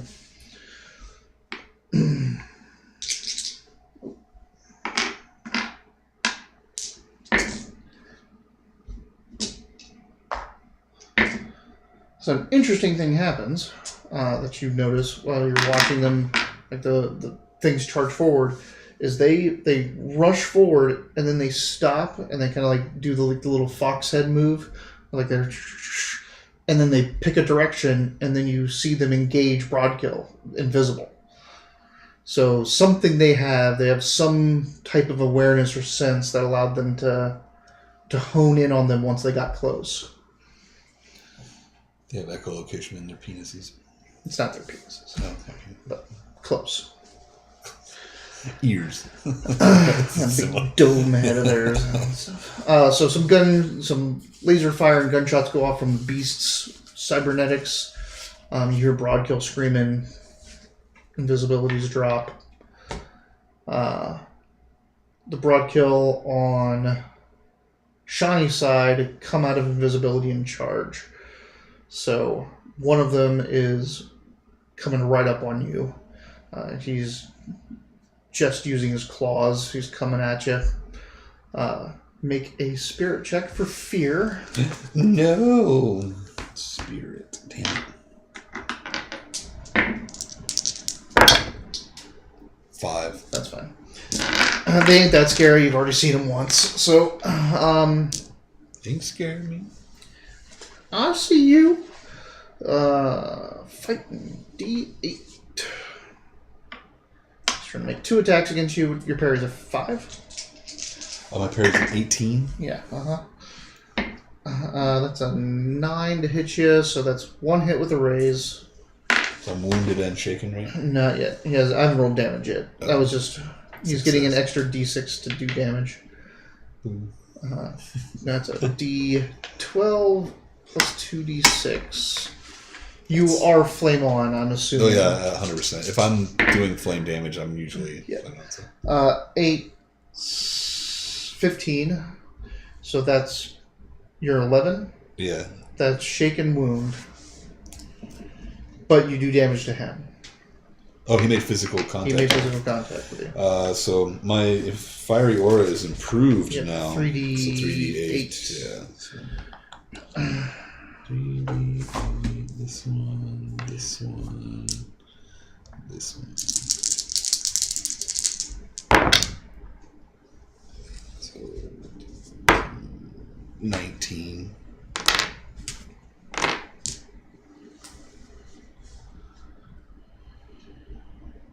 Okay. You did 19. Yeah. He's got 11. That's 2 raises. 11 to 15, 15 to 19. So he is shaken with 2 wounds. Don't touch me. Yeah. As he smacks you up, he just pulls back his burning hand. Charred, crispy hand. I've never been the tank screaming before. You've never been the what? I've never been the tank before in any game I've ever played. I So just like deal ridiculous damage and then deal damage when I get hurt, and then I get hurt and deal more damage.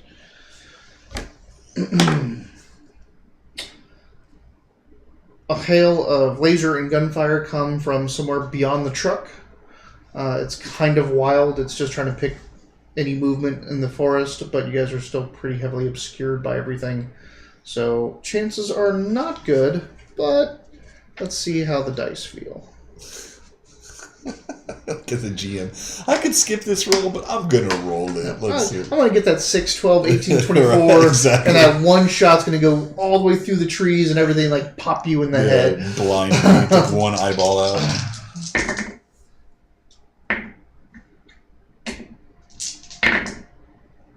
Okay. 5, 6, 7, 8, 9, 10. Let's do that. 1, 2, 3, 4. So yes, a bolt comes through the trees and everything as you had been sticking up and you've been calling out and you're looking. A bolt comes and sideswipes you. Your armor is 11. 11. So 4, 5, 6, 7, 8, 9, 10. AP 2. So you were shaken. So as you're like, and just like comes out of nowhere and hits off the tree, skims your head, blasts some splinters and stuff into your face. You just duck back down, a little bit shaken. Shake. So, shaken. Is this a shaking tag? Your shaken token, you can't do anything until you get rid of that token. New round. Give me that 3. 9 of hearts. Hey. Huh. 2 of clubs. 9 of diamonds. He's going before you on a same card. Yeah. Shani's got a 10 of hearts. Good old rope on the card. The Shamarians have a 3 of clubs. Oh, come on. I've given them my luck, Joker. Joker. No whammies, big money. Stop. Ace of diamonds. Damn it. Yeah. That's bad. They're pressing their advantage. You hear, like, your side is completely taken up by the 3 Shamarians. You think there's, like, about 4 Broadkill out there, but they're all engaging. And now they're, like, right on them, like, because the beast had to get that close. So the Broadkill are starting to kind of tear into the Shamarians.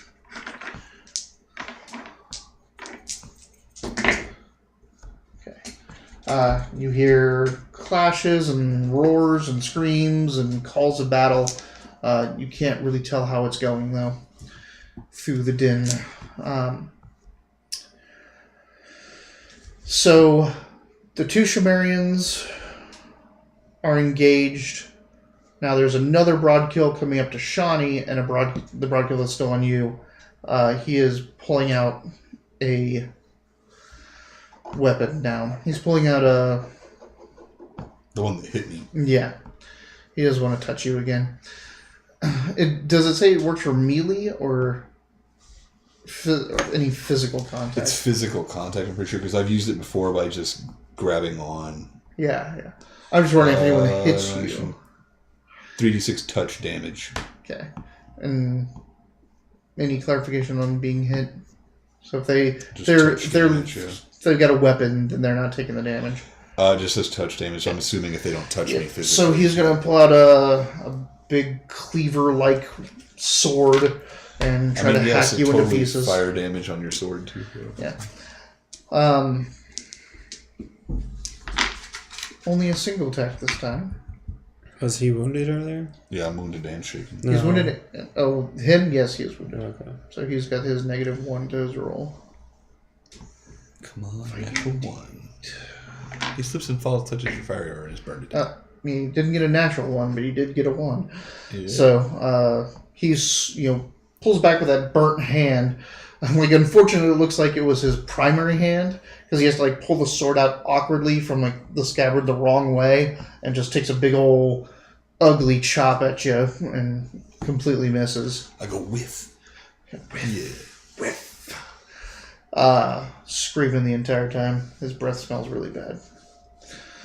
Gross. Shani getting attacked by one that's trying to do 2 claw attacks. And he fails both times. And Shani's just like, ting. The hail of gunfire comes back through.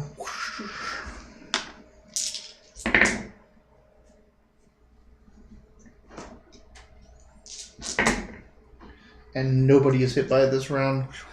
The big guy comes back out. He's now confident that everyone's engaged, even though the truck is melting around him. He hops out of the truck. He's still in Udin Obscure. So he hops out of the truck, kind of crouches down, and just opens fire on pretty much just you. The Shmarians are off to the side, so he's just trying to... Just you. Yeah, he's just trying to saw down the rest of the trees that are in cover between you and it and finish you off. Happy ending. Motherfucker. Wow.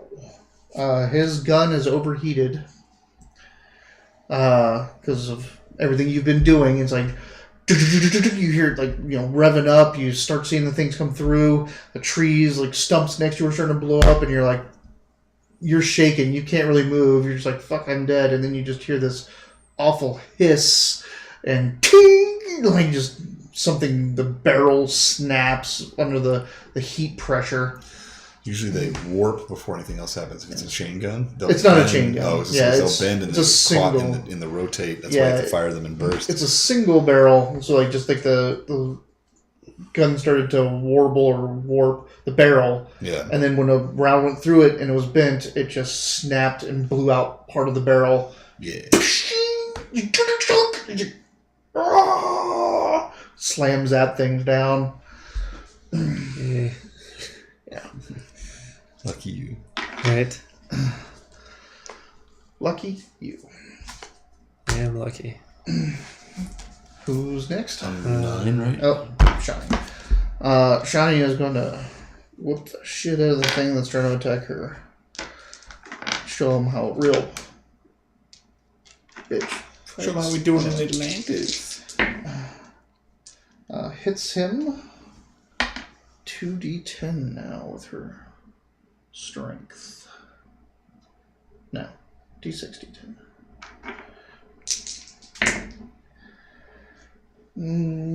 8d4, she shakes him.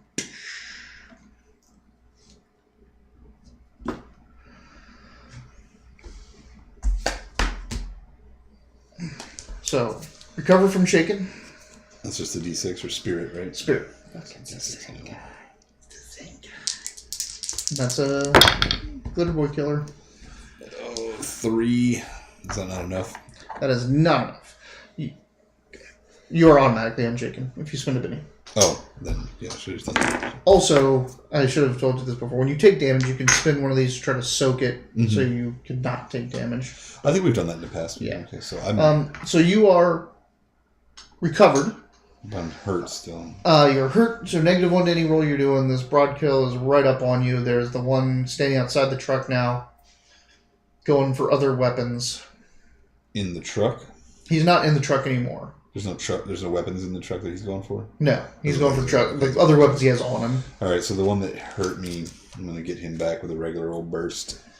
Okay.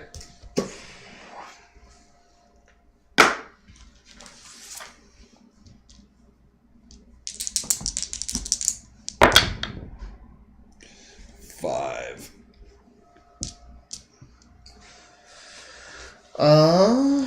They don't have a good agility, so you can hope. I have no pennies left. So. Well, was it a 5 or was it actually a 4? It was a 5. He rolled a 3, so you hit him. So. Remember, you have a -1 penalty though. Oh, then it was a 4. 4. He still rolled a 3, Okay. so. Yeah, I forgot about that. Sorry, I see what you were saying. Yeah. 15. Oh, these are 12. God damn it. You need what? 2d10s. 2d10s. You didn't amp it? No. That's a 10. That's a 10. 14. So 21. 21. They have an 11, so 15, 19, dead. He already had a wound, so that one's dead. You turn him into ash. Yeah, you got one. Yeah. This time. This time? Also ruined a truck. That we probably could have used. No, it was I'm already. just kidding. It was already Like, way every damaged. time we encounter a vehicle, I melt it. You're like, we could have used that bus. Oh yeah, I melted that bus. Spirit check, right? Yep. Hey, that's A whole 3. A 3? Mm-hmm. you spend your Benny and come out of it. You can spin a bit and come out of it, or stay shaken.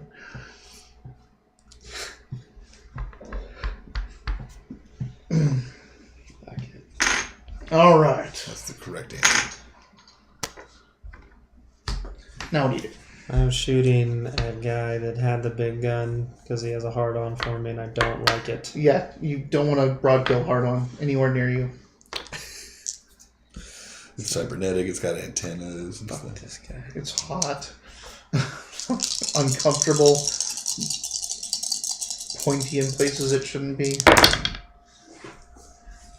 So, let's see here. Let's see. And then all these get a +2 because he's big still. +2 to hit. Yeah, And he's not in cover anymore because he's outside of the truck. correct. So there's at least 1 7. Okay. And then what I Are have these right individual rolls per shot? Each Yeah. individual roll. So there's then a you have 7. You have a 7, and then you have to re-roll these. Yeah. Oh, nice. In the 6. So this was 9. This is an 11 now. Yeah, 7 7 and 11. and another It 11. was a 6 plus 2, right? So 9. You have to 11. So 2 11s and a 7. Okay, so 2 are critical hits. One's a normal hit.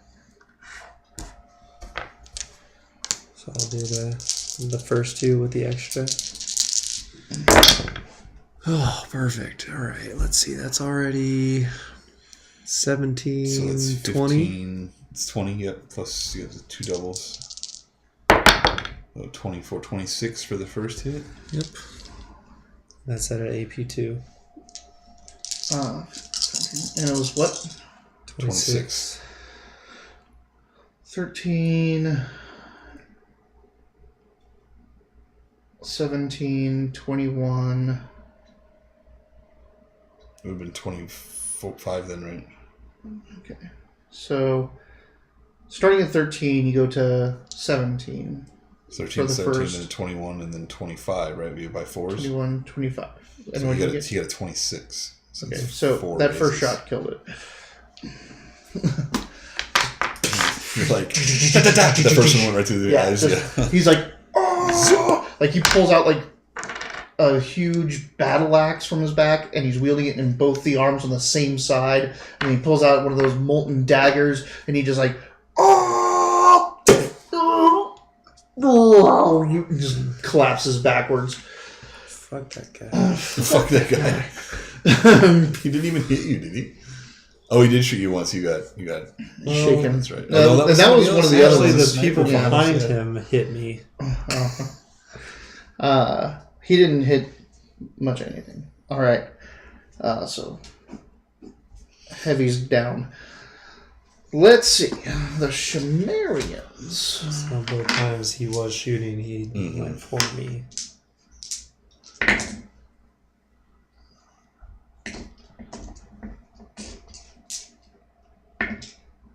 Okay. Sounds of battle still in the forest from the Shamarians and the Broadkill that they've engaged.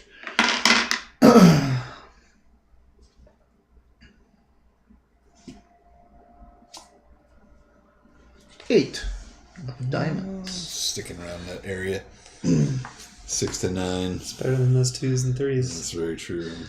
8 and 10 hearts and diamonds. 4 of diamonds for Shani. Shamarian's got a 7 of diamonds. That's not a good sign. 10 of spades. So They they're barely go first. before me. So yeah, they're going. The Broadkill are going first. All right. The cybernetic group moves up using the tree line and the wrecked truck as cover. But now they can, they're in visual range and starting to pick out their shots better. So Who are they shooting at? one of them shooting at you. Of course You're so shootable. 4, 5, 6, 7. That's a hit, barely. You have cover, but it's only a +2, so.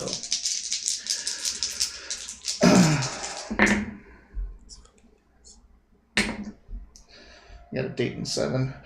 7, 8, 9, 10, 11, 12, 13. 11. 13, its AP is 2, so your armor goes down to a 9, but you're in cover, which increases it back to an 11, so you're just shaken. He just kind of puts you back behind cover again. Ducks you behind cover. The other one on his side is covering the Shamarian Broadkill battle on the side. Then on the left side, you got one covering the Shamarian battle over there, and another one shooting at you.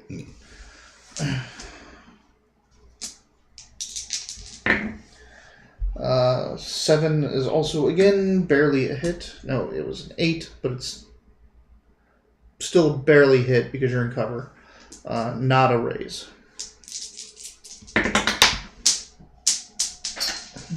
Bye, die. I knew you well. 5, 6, 7, 8, 9. AP 2. So it's 9 to 9. 9 to 9. That's you're shaken. He just kind of pushed you into cover. I don't have any bennies to fix this. But a good spirit check. All right. Are they done? Battle's going on out there. Let's do that. This is an interesting part because he's Okay. rolling all the stuff for them and Shamarians, and we have no idea what's going on. Loud sounds of battle. Yep. Yes. Battle in the forest. All right. Alright. What are you doing? Well, trying to get unshaken. 5? That'll do it. Can I? Don't have to spend that penny. Okay. You got 2 on cover on your side. 1 is completely blocked by the truck. And another is in the forest line on the opposite side and pretty heavy cover to you. You just know where his shots are coming from. You can't actually see him. Shani is engaged with 1. Mm-hmm. You see he is taking shots. And of course you're taking shots. He's taking shots from the one that's That you cannot see. completely covered by the... Yep. So let's, You might be able to hit both of yours with a grenade. If you hit.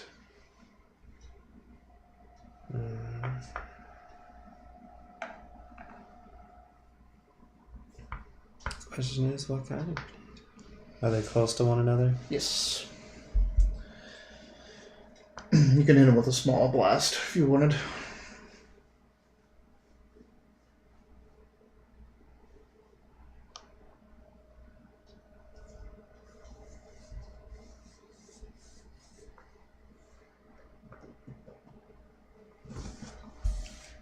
Alright. Let's go with a plasma grenade. Hit or roll.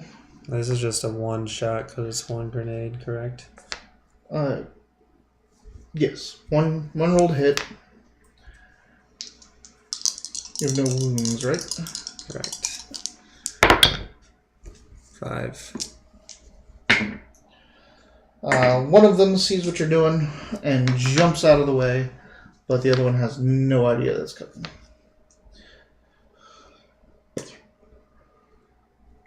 So 3d10 mega damage. Yikes. You got it. You got it? Yeah. Yeah, just the d10. Right? Where's your other D10? You got 3 D10s? Mm-hmm. Oh, you have that percentage right. That's right. What did you get to hit? 5?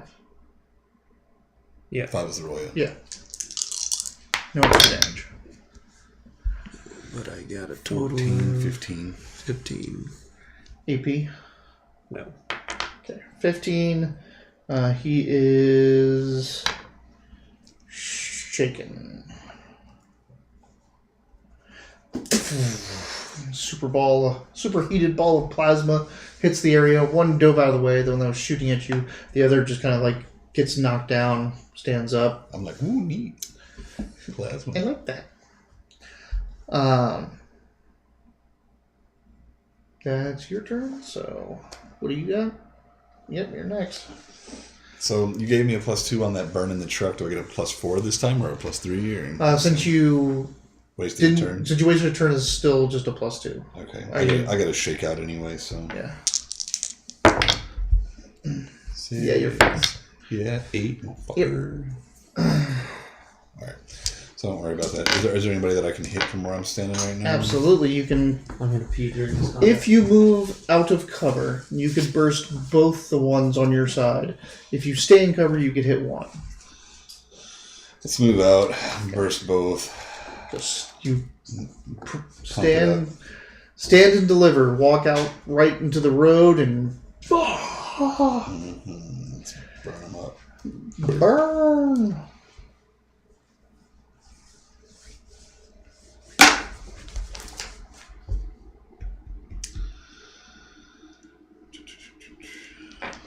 Alright, -1 from my wound. Yep. I'm gonna give you a Benny for having some brass ones. So I got a 4. Is that enough to hit?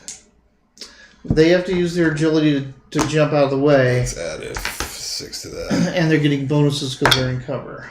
I get a 9 then. Okay.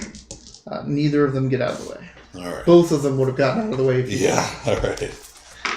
So 3d12.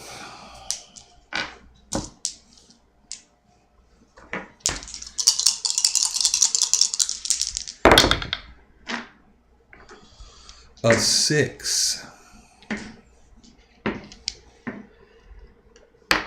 really? Yeah. Hold a goddamn 6. Yep, that's Sparks nothing. bounce off of them. Yeah, they just Jesus they're like Christ, What dude. did you do? I rolled a 3. I rolled 3d12 and ended up They're with like, 6 "Oh." total damage. What a nice summer breeze. Yeah, Oh, right. man. They probably smelled like warm apricots. They're like, oh, that's nice. Well, thank you. It reminds me of my mom's apple pie. Shani just takes the head off that one. The one she was fighting in hand to hand. Also, I'm out of cover now. And the Shamarians continue fighting. Alright. Jack of clubs. Maybe I get to go for once. 7 and 5 of hearts. So you barely met your requirement. Congratulations. King of spades for Shani. 7 of clubs for the Shamarians. It's the Shamarian card. And they get a 6 of hearts. So Shani's first. Damn. She does not like that you just went out in the open. Luckily, it's my turn next. She's gonna spend a lot of PP and send 3 bolts from her jade bow and arrow tattoo to try to hit the 2 that are facing you, to try to get them to get their heads down. D10.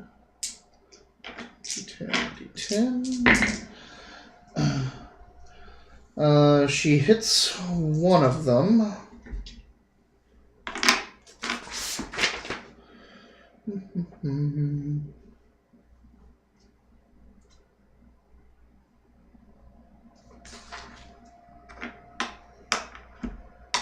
She's spending a lot of her PP. I'm missing the 1 die. It's down there. Oh. Wow. Yeah. So 3 jade bolts from her bow fly out. 2 just kind of like thunk into the tree and, into the truck.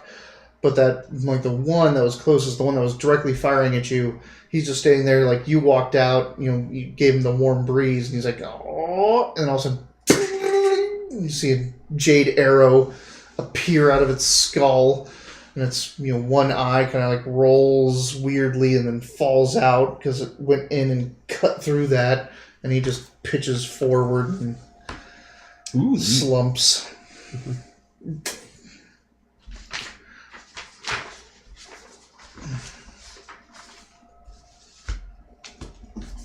You're next. Let's burst the remaining one.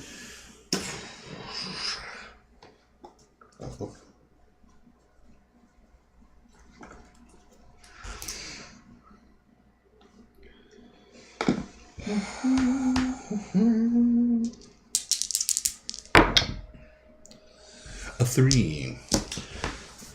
Wow. I'll roll it just to be sure. Yeah, he doesn't. I'm like... You're just... You're all discombobulated. You? Oh, that's 7. Yeah, 7 of hearts. Mm-hmm. So... There's still the 2. So there's still... Obviously, there's ones with the... Yeah, you haven't killed any on your side. You just warmed one up with a plasma grenade. The other one does. So there should be 2 on his side, 1 behind the truck, and then 1 on my side left, right? 4? I forgot. Hold on. So 1 was shaken last round. Which one? Who did that? That was the one I hit with the grenade. Okay. So on the other side, the one that was shooting at you is dead. So there's 1 on your side that's fine. There's 2 on your side, 1 shaken. Then there's still... And there's the ones fighting that shit. Yeah, 4 off there and 2 off there. Oh, so there's another 6 beyond these 3? Yeah, that you initially... That you don't know how their battle is going. Gotcha. All right.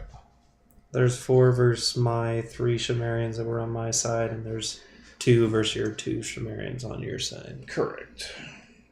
And we don't know how those battles are panning out.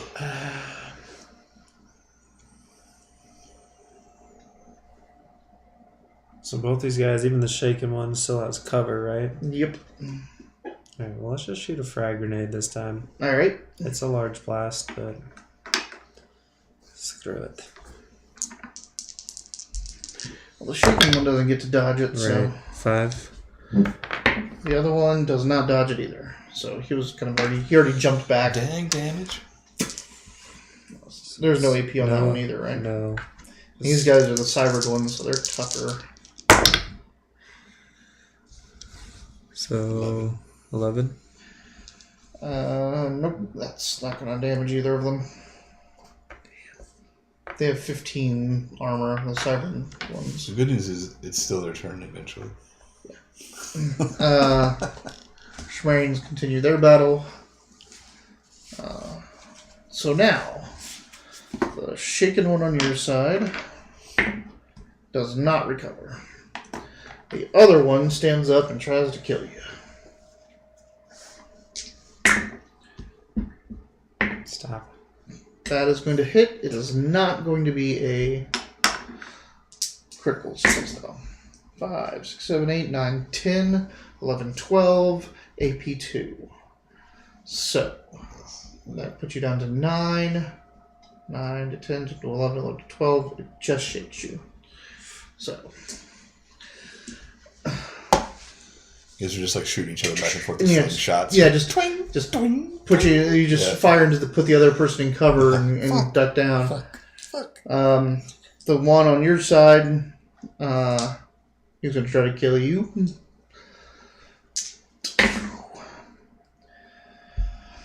5. Cybernetic guy is 7. Covers -2 is still a 5, so you still hit. Oh, you're not in cover. 7, but no. No raise. So just a hit. 2 hits. Wow. 4, 5, 6, 7 isn't going to even. 8, 9 isn't even going to scratch you. 4, 8, 9, 10, 11, 12, 13. But it's a laser, so half damage, so nothing. So 2 shots just bounce off your flames. One of them hits me and I'm like, They both hit you. They just sizzle. Like none of them can get through your heat. It's like getting hit with a paintball. Your natural Guatemalaness. Your Guatemalan heat. My Guatemalan heat. Get castanets. All right. Ace of Hearts. That means everyone else is going to get jokers. Right? That's the only way for it to even out. He got you. 2 jacks, spades, and diamonds. The diamonds is the burster. Shani gets the Joker. What? I'm Joker, kidding with the Joker. It's Benny's all around. I seriously can't catch a break. Like if I get an ace, that means someone else is getting a Joker. Shamarians get a king.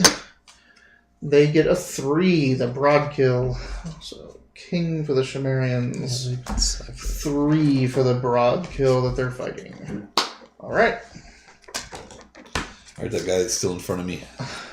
What do you have? King of Ace of Hearts. Go for it. That's with is Shani. Shani, let sorry. him go.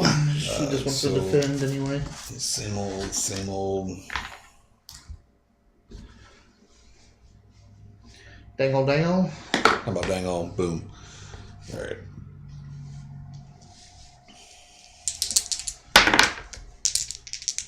Off to a good start there, huh? 6. You're bursting. Yeah. You hit. Let's see if I can get more than what did I get? 6 last time. You have 15 armor. There you go. 15, 26. 26. So that's 15 to 20 to 25. That's shaken 2 wounds. Put him on the ground. Yeah. Lay down. He's like, oh, that's hot. I'm like, yeah. I'll suck it. Fire tickles. Fire tickles. No, it just burns. Why are you laughing? No, it just tickles you. Why are you laughing? These are tears of pain. I'm clearly immolating. What did you get? Jacks? Yeah, you got jacks. So, Schmarins do their fight. Do your jacks. Sean is still just chilling. Yep. Yeah, well, grenades don't seem to be working so much, so I'm going to fire my weapon at the one that's shaken. Okay. You have to unshake first. Oh, yeah, that's right. You have to. That is true. That's not how you do it. It is when you have a Benny. Yep, you are undid and shaken. Fire, fully auto at the broad kill. On your side of the truck. This is the shaken one that you hit with the grenade initially. He still has a cover though, so there's gonna He be still has cover, -2. Dang. Alright, well. I'm not gonna use that 6 one. and an 8. I mean, I get to re-roll all 3 of these, so. Well, you got no You shit. get the Deyton 997. So 7, 7, 12. 12, and 12. Yeah. 7, 12, and 12. The 7 is not going to crit, but the other 2 are. Nice. So let's roll those critical Yeah, when you ones. land a hit, it's like liquefying. Whoops. That's -2, so they're only at 13 armors now. So that's 3 plus 12, that's 15. Let me re-roll these ones. 15. Plus 7 more, so 22. 22. 13 to 17. 17, 17 to 21, 21 to 25. So you got 3 wounds on him. He's dead. Nice. So it was like your first shot that just kills. Watch your next shots are like all ones. All ones. So. Alright. So I got that asshole. He finally dropped one. Alright. Shani is going to go before they go. It's a good call. She's going to charge the...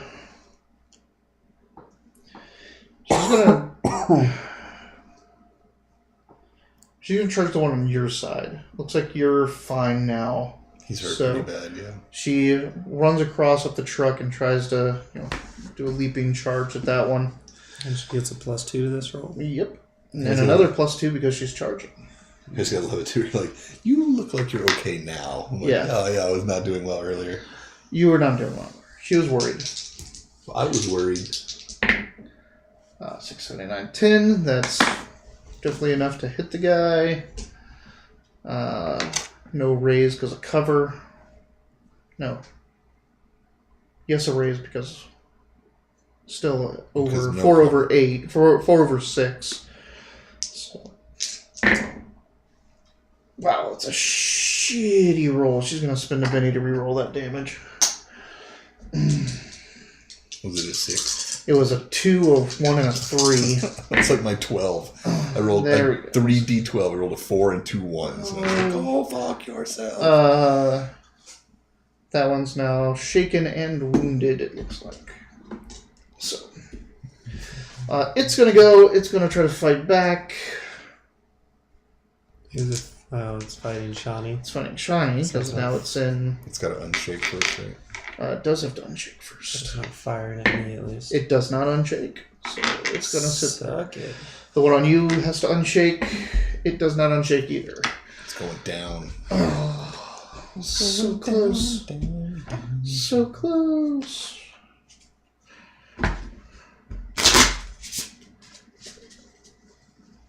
Terrible bridge. Terrible bridge. I bet you can guess what I do on my next go. You're going to shoot. No, Shawnee's in melee, so I'm probably going to go see what the hell's going on with these The Shamarians. Shamarians on my side. Hopefully I don't run over there and it's like, oh, they're all dead and it's me Yeah, versus right. 4 Broncos. All Yay! the Shamarians are dead. Something tells me the Shamarians probably hold their own okay. Hopefully. alright, let's do this. My side are out. Wow, look at Yeah, that right off the fucking bat. finally. Joker! I think I've had one of these before, maybe. Here you go. Damn, I'm all the way back up to 2 bennies. I cannot believe how many bennies I've gone through this fucking game. I can't believe it. King and 3. Queen. Oh, Queen of Diamonds for Shani. I'm not going to do the Shamarians anymore. Ace of Clubs for the Broadkill. They're just having their own fight over there. Alright. You're going to go first. Finish it off. I'm going Plus to 2 to the bolt that roll. guy, yeah. So. You going to spend any PPE to make it?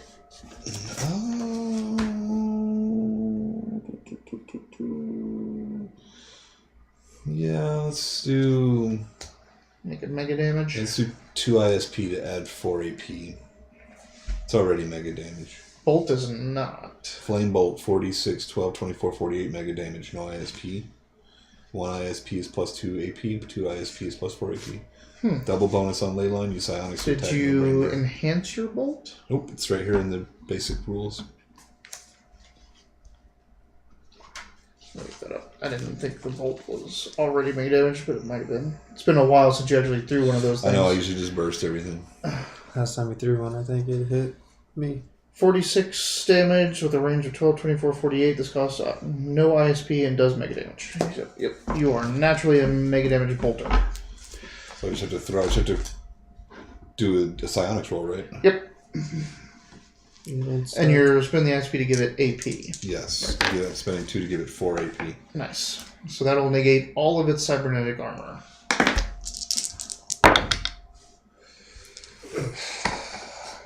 Damn it. Wow. I get 8. Okay. God, man. Fucking shit. Good thing That's we got- hit with a raise because it's shaken, even though it's blind covered, -2, +2, all that jazz. Isn't that technically wasn't it a total 10 because you have +2 to all your rolls? Oh, yeah. Correct. Oh, he has Plus +2 two all rolls. his rolls, but he's wounded. Oh, yeah, I'm wounded. Sorry, so- forgot one. So that plus gives 1. that, but it still gives you an extra d6. Forgot about the roll. Oh, an extra d6? Yeah. Fuck yeah. Getting the raise. So what are we at? 12. 16, 18, 19, 21, 22. Yeah, the thing is definitely dead. Impacts right in its chest, starts burning it and melting it out from the inside. It collapses, screaming in agony until its lungs get incinerated, and then it just kind of moves its jaw like it wants to scream. Obscure area. I don't want to see that shit. I just pee on it. It starts to Pee on it. it starts to create an obscure area. It burns that when I one's pee. Also, when I breathe, when I dead. move. Shani's attacking the other one, so it's going to attack her. You have. No, that one's fine, right? Or did she shake that one? She shaked that one. What did you have? King. King. So it's going to try to unshake to fight her and fails again. So you are now heading. Oh, Queen. Sorry, it's her. No, you have a king. Okay. So you're going off to see the Chimerians. You go over there. One is on the ground with its mount over top. She looks wounded. The other 3 have circled in. You see the rest of the Broadkill are dead, and they're just finishing off one last one that's wounded. Steal the kill. Set the forest on fire. Fuck it. So there's one Cimmerian down. The other 2 are surrounding one. They're circling around one that's a Broadkill that's wounded, about to finish it off, and the rest of the Broadkill over there are dead. And they all have signs of wounds. Just the one has been actually knocked off the mount and grievously wounded. Can I do anything to help her? You want to come up to her? Yeah. Okay. So you come up to try to, hey, what a Linsa made. I don't have actual healing though, so I don't know if it's just putting her back up on her mount or something. He's strong enough to lift the mount off of her at least, right? Push it off. Yeah, well, it's standing over top of her. Oh, okay. It's defending her. It's looking at where the Broadkill is, so you kind of come up to the side, protect where she is. It looks like it's protecting her from the Broadkill. When you Attack the dark. Her mount's gonna attack me. make a right now. strength It's gonna check. Be fucking stupid. You get trampled. 3 wounds. 8. Okay. 12. So when you Hey, yeah, this fucking come up upon her, hey, I'm gonna can I help you? This and that type of stuff.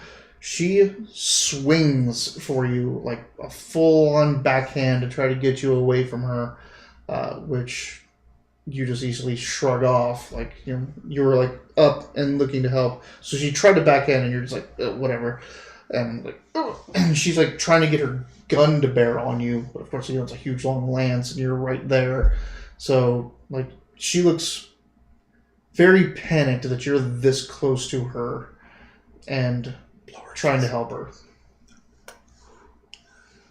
So we'll let that play out next round. Shani finishes off the last one over there.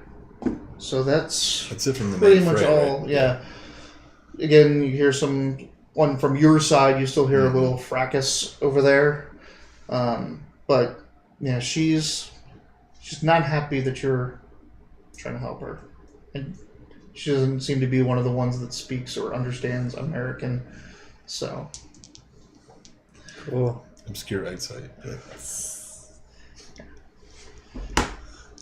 So I mean, Shani and you would go off to check the others on your side, which they finished off their 2 broad kill with minor wounds. What do you do? Back up. Yeah, I guess I'll step back. Like, fuck. The moment she can get that lance, she slides back, and the moment she can get that freaking railgun lance to you, she puts it into your chest and pushes you back with it. And it has, pictures are there, but it has blades, little prong blades on the end of it. And it's not going to your chest, going to your armor. But, all she has to do at this point is pull that trigger and it'd be a sizable hole in you. Yeah, and she just, backs off. Then, the beast realizes that you're there, and she actually has to, call off the beast from attacking you. You suck. Just kidding. Good job, Beethoven.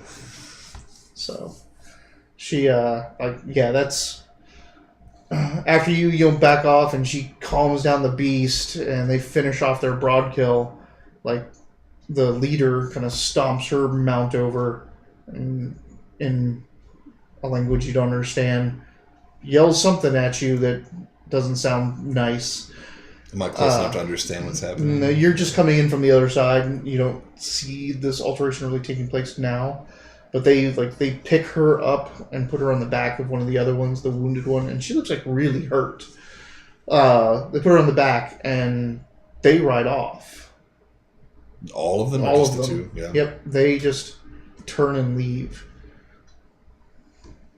It's all fun and games when they're helping us, but not fun and games when we're helping them. They don't like it. It's weird. So now we're alone in the woods with a bunch of dead. And by they all ran off, she took those spikes out of my armor. Yeah. With her, okay. When she was pulling back the beast, she didn't stick him in there and leave him. Okay. She pushed you away with it. Just making sure. Yeah. This thing sticking out of my chest. Yeah. 3 days later, you gonna do something about that? Oh, I forgot about this. Yeah. We'll show a comment there. That will be the end of that. So you have just finished off your second clutch of broadkill that have been brought to this land from somewhere else by some summoner and a witch. So the Shamarians say, but it seems you have ostracized the Shamarians in the process of trying to help them. Or they have ostracized you. Yeah. I would have done the Don't same worry. thing. Yeah, it's shitty. You did exactly what you should have done. There was nothing. Nothing that would have stopped that reaction. But now, you're out here. I mean, this mining community just told you, thought you were a threat, told you not to go after their caravans. Now their caravan is out here melted. But there are a lot of broadkill bodies. So, what? I didn't do it. You can try to pick up a trail from here to see if these guys came from somewhere else or there's more of them. You can try to go back to Broilerton, but that you can sit on and think for this week. That is enough savage riffing for tonight. So next week we're all good. Mm-hmm. All right. See you next week.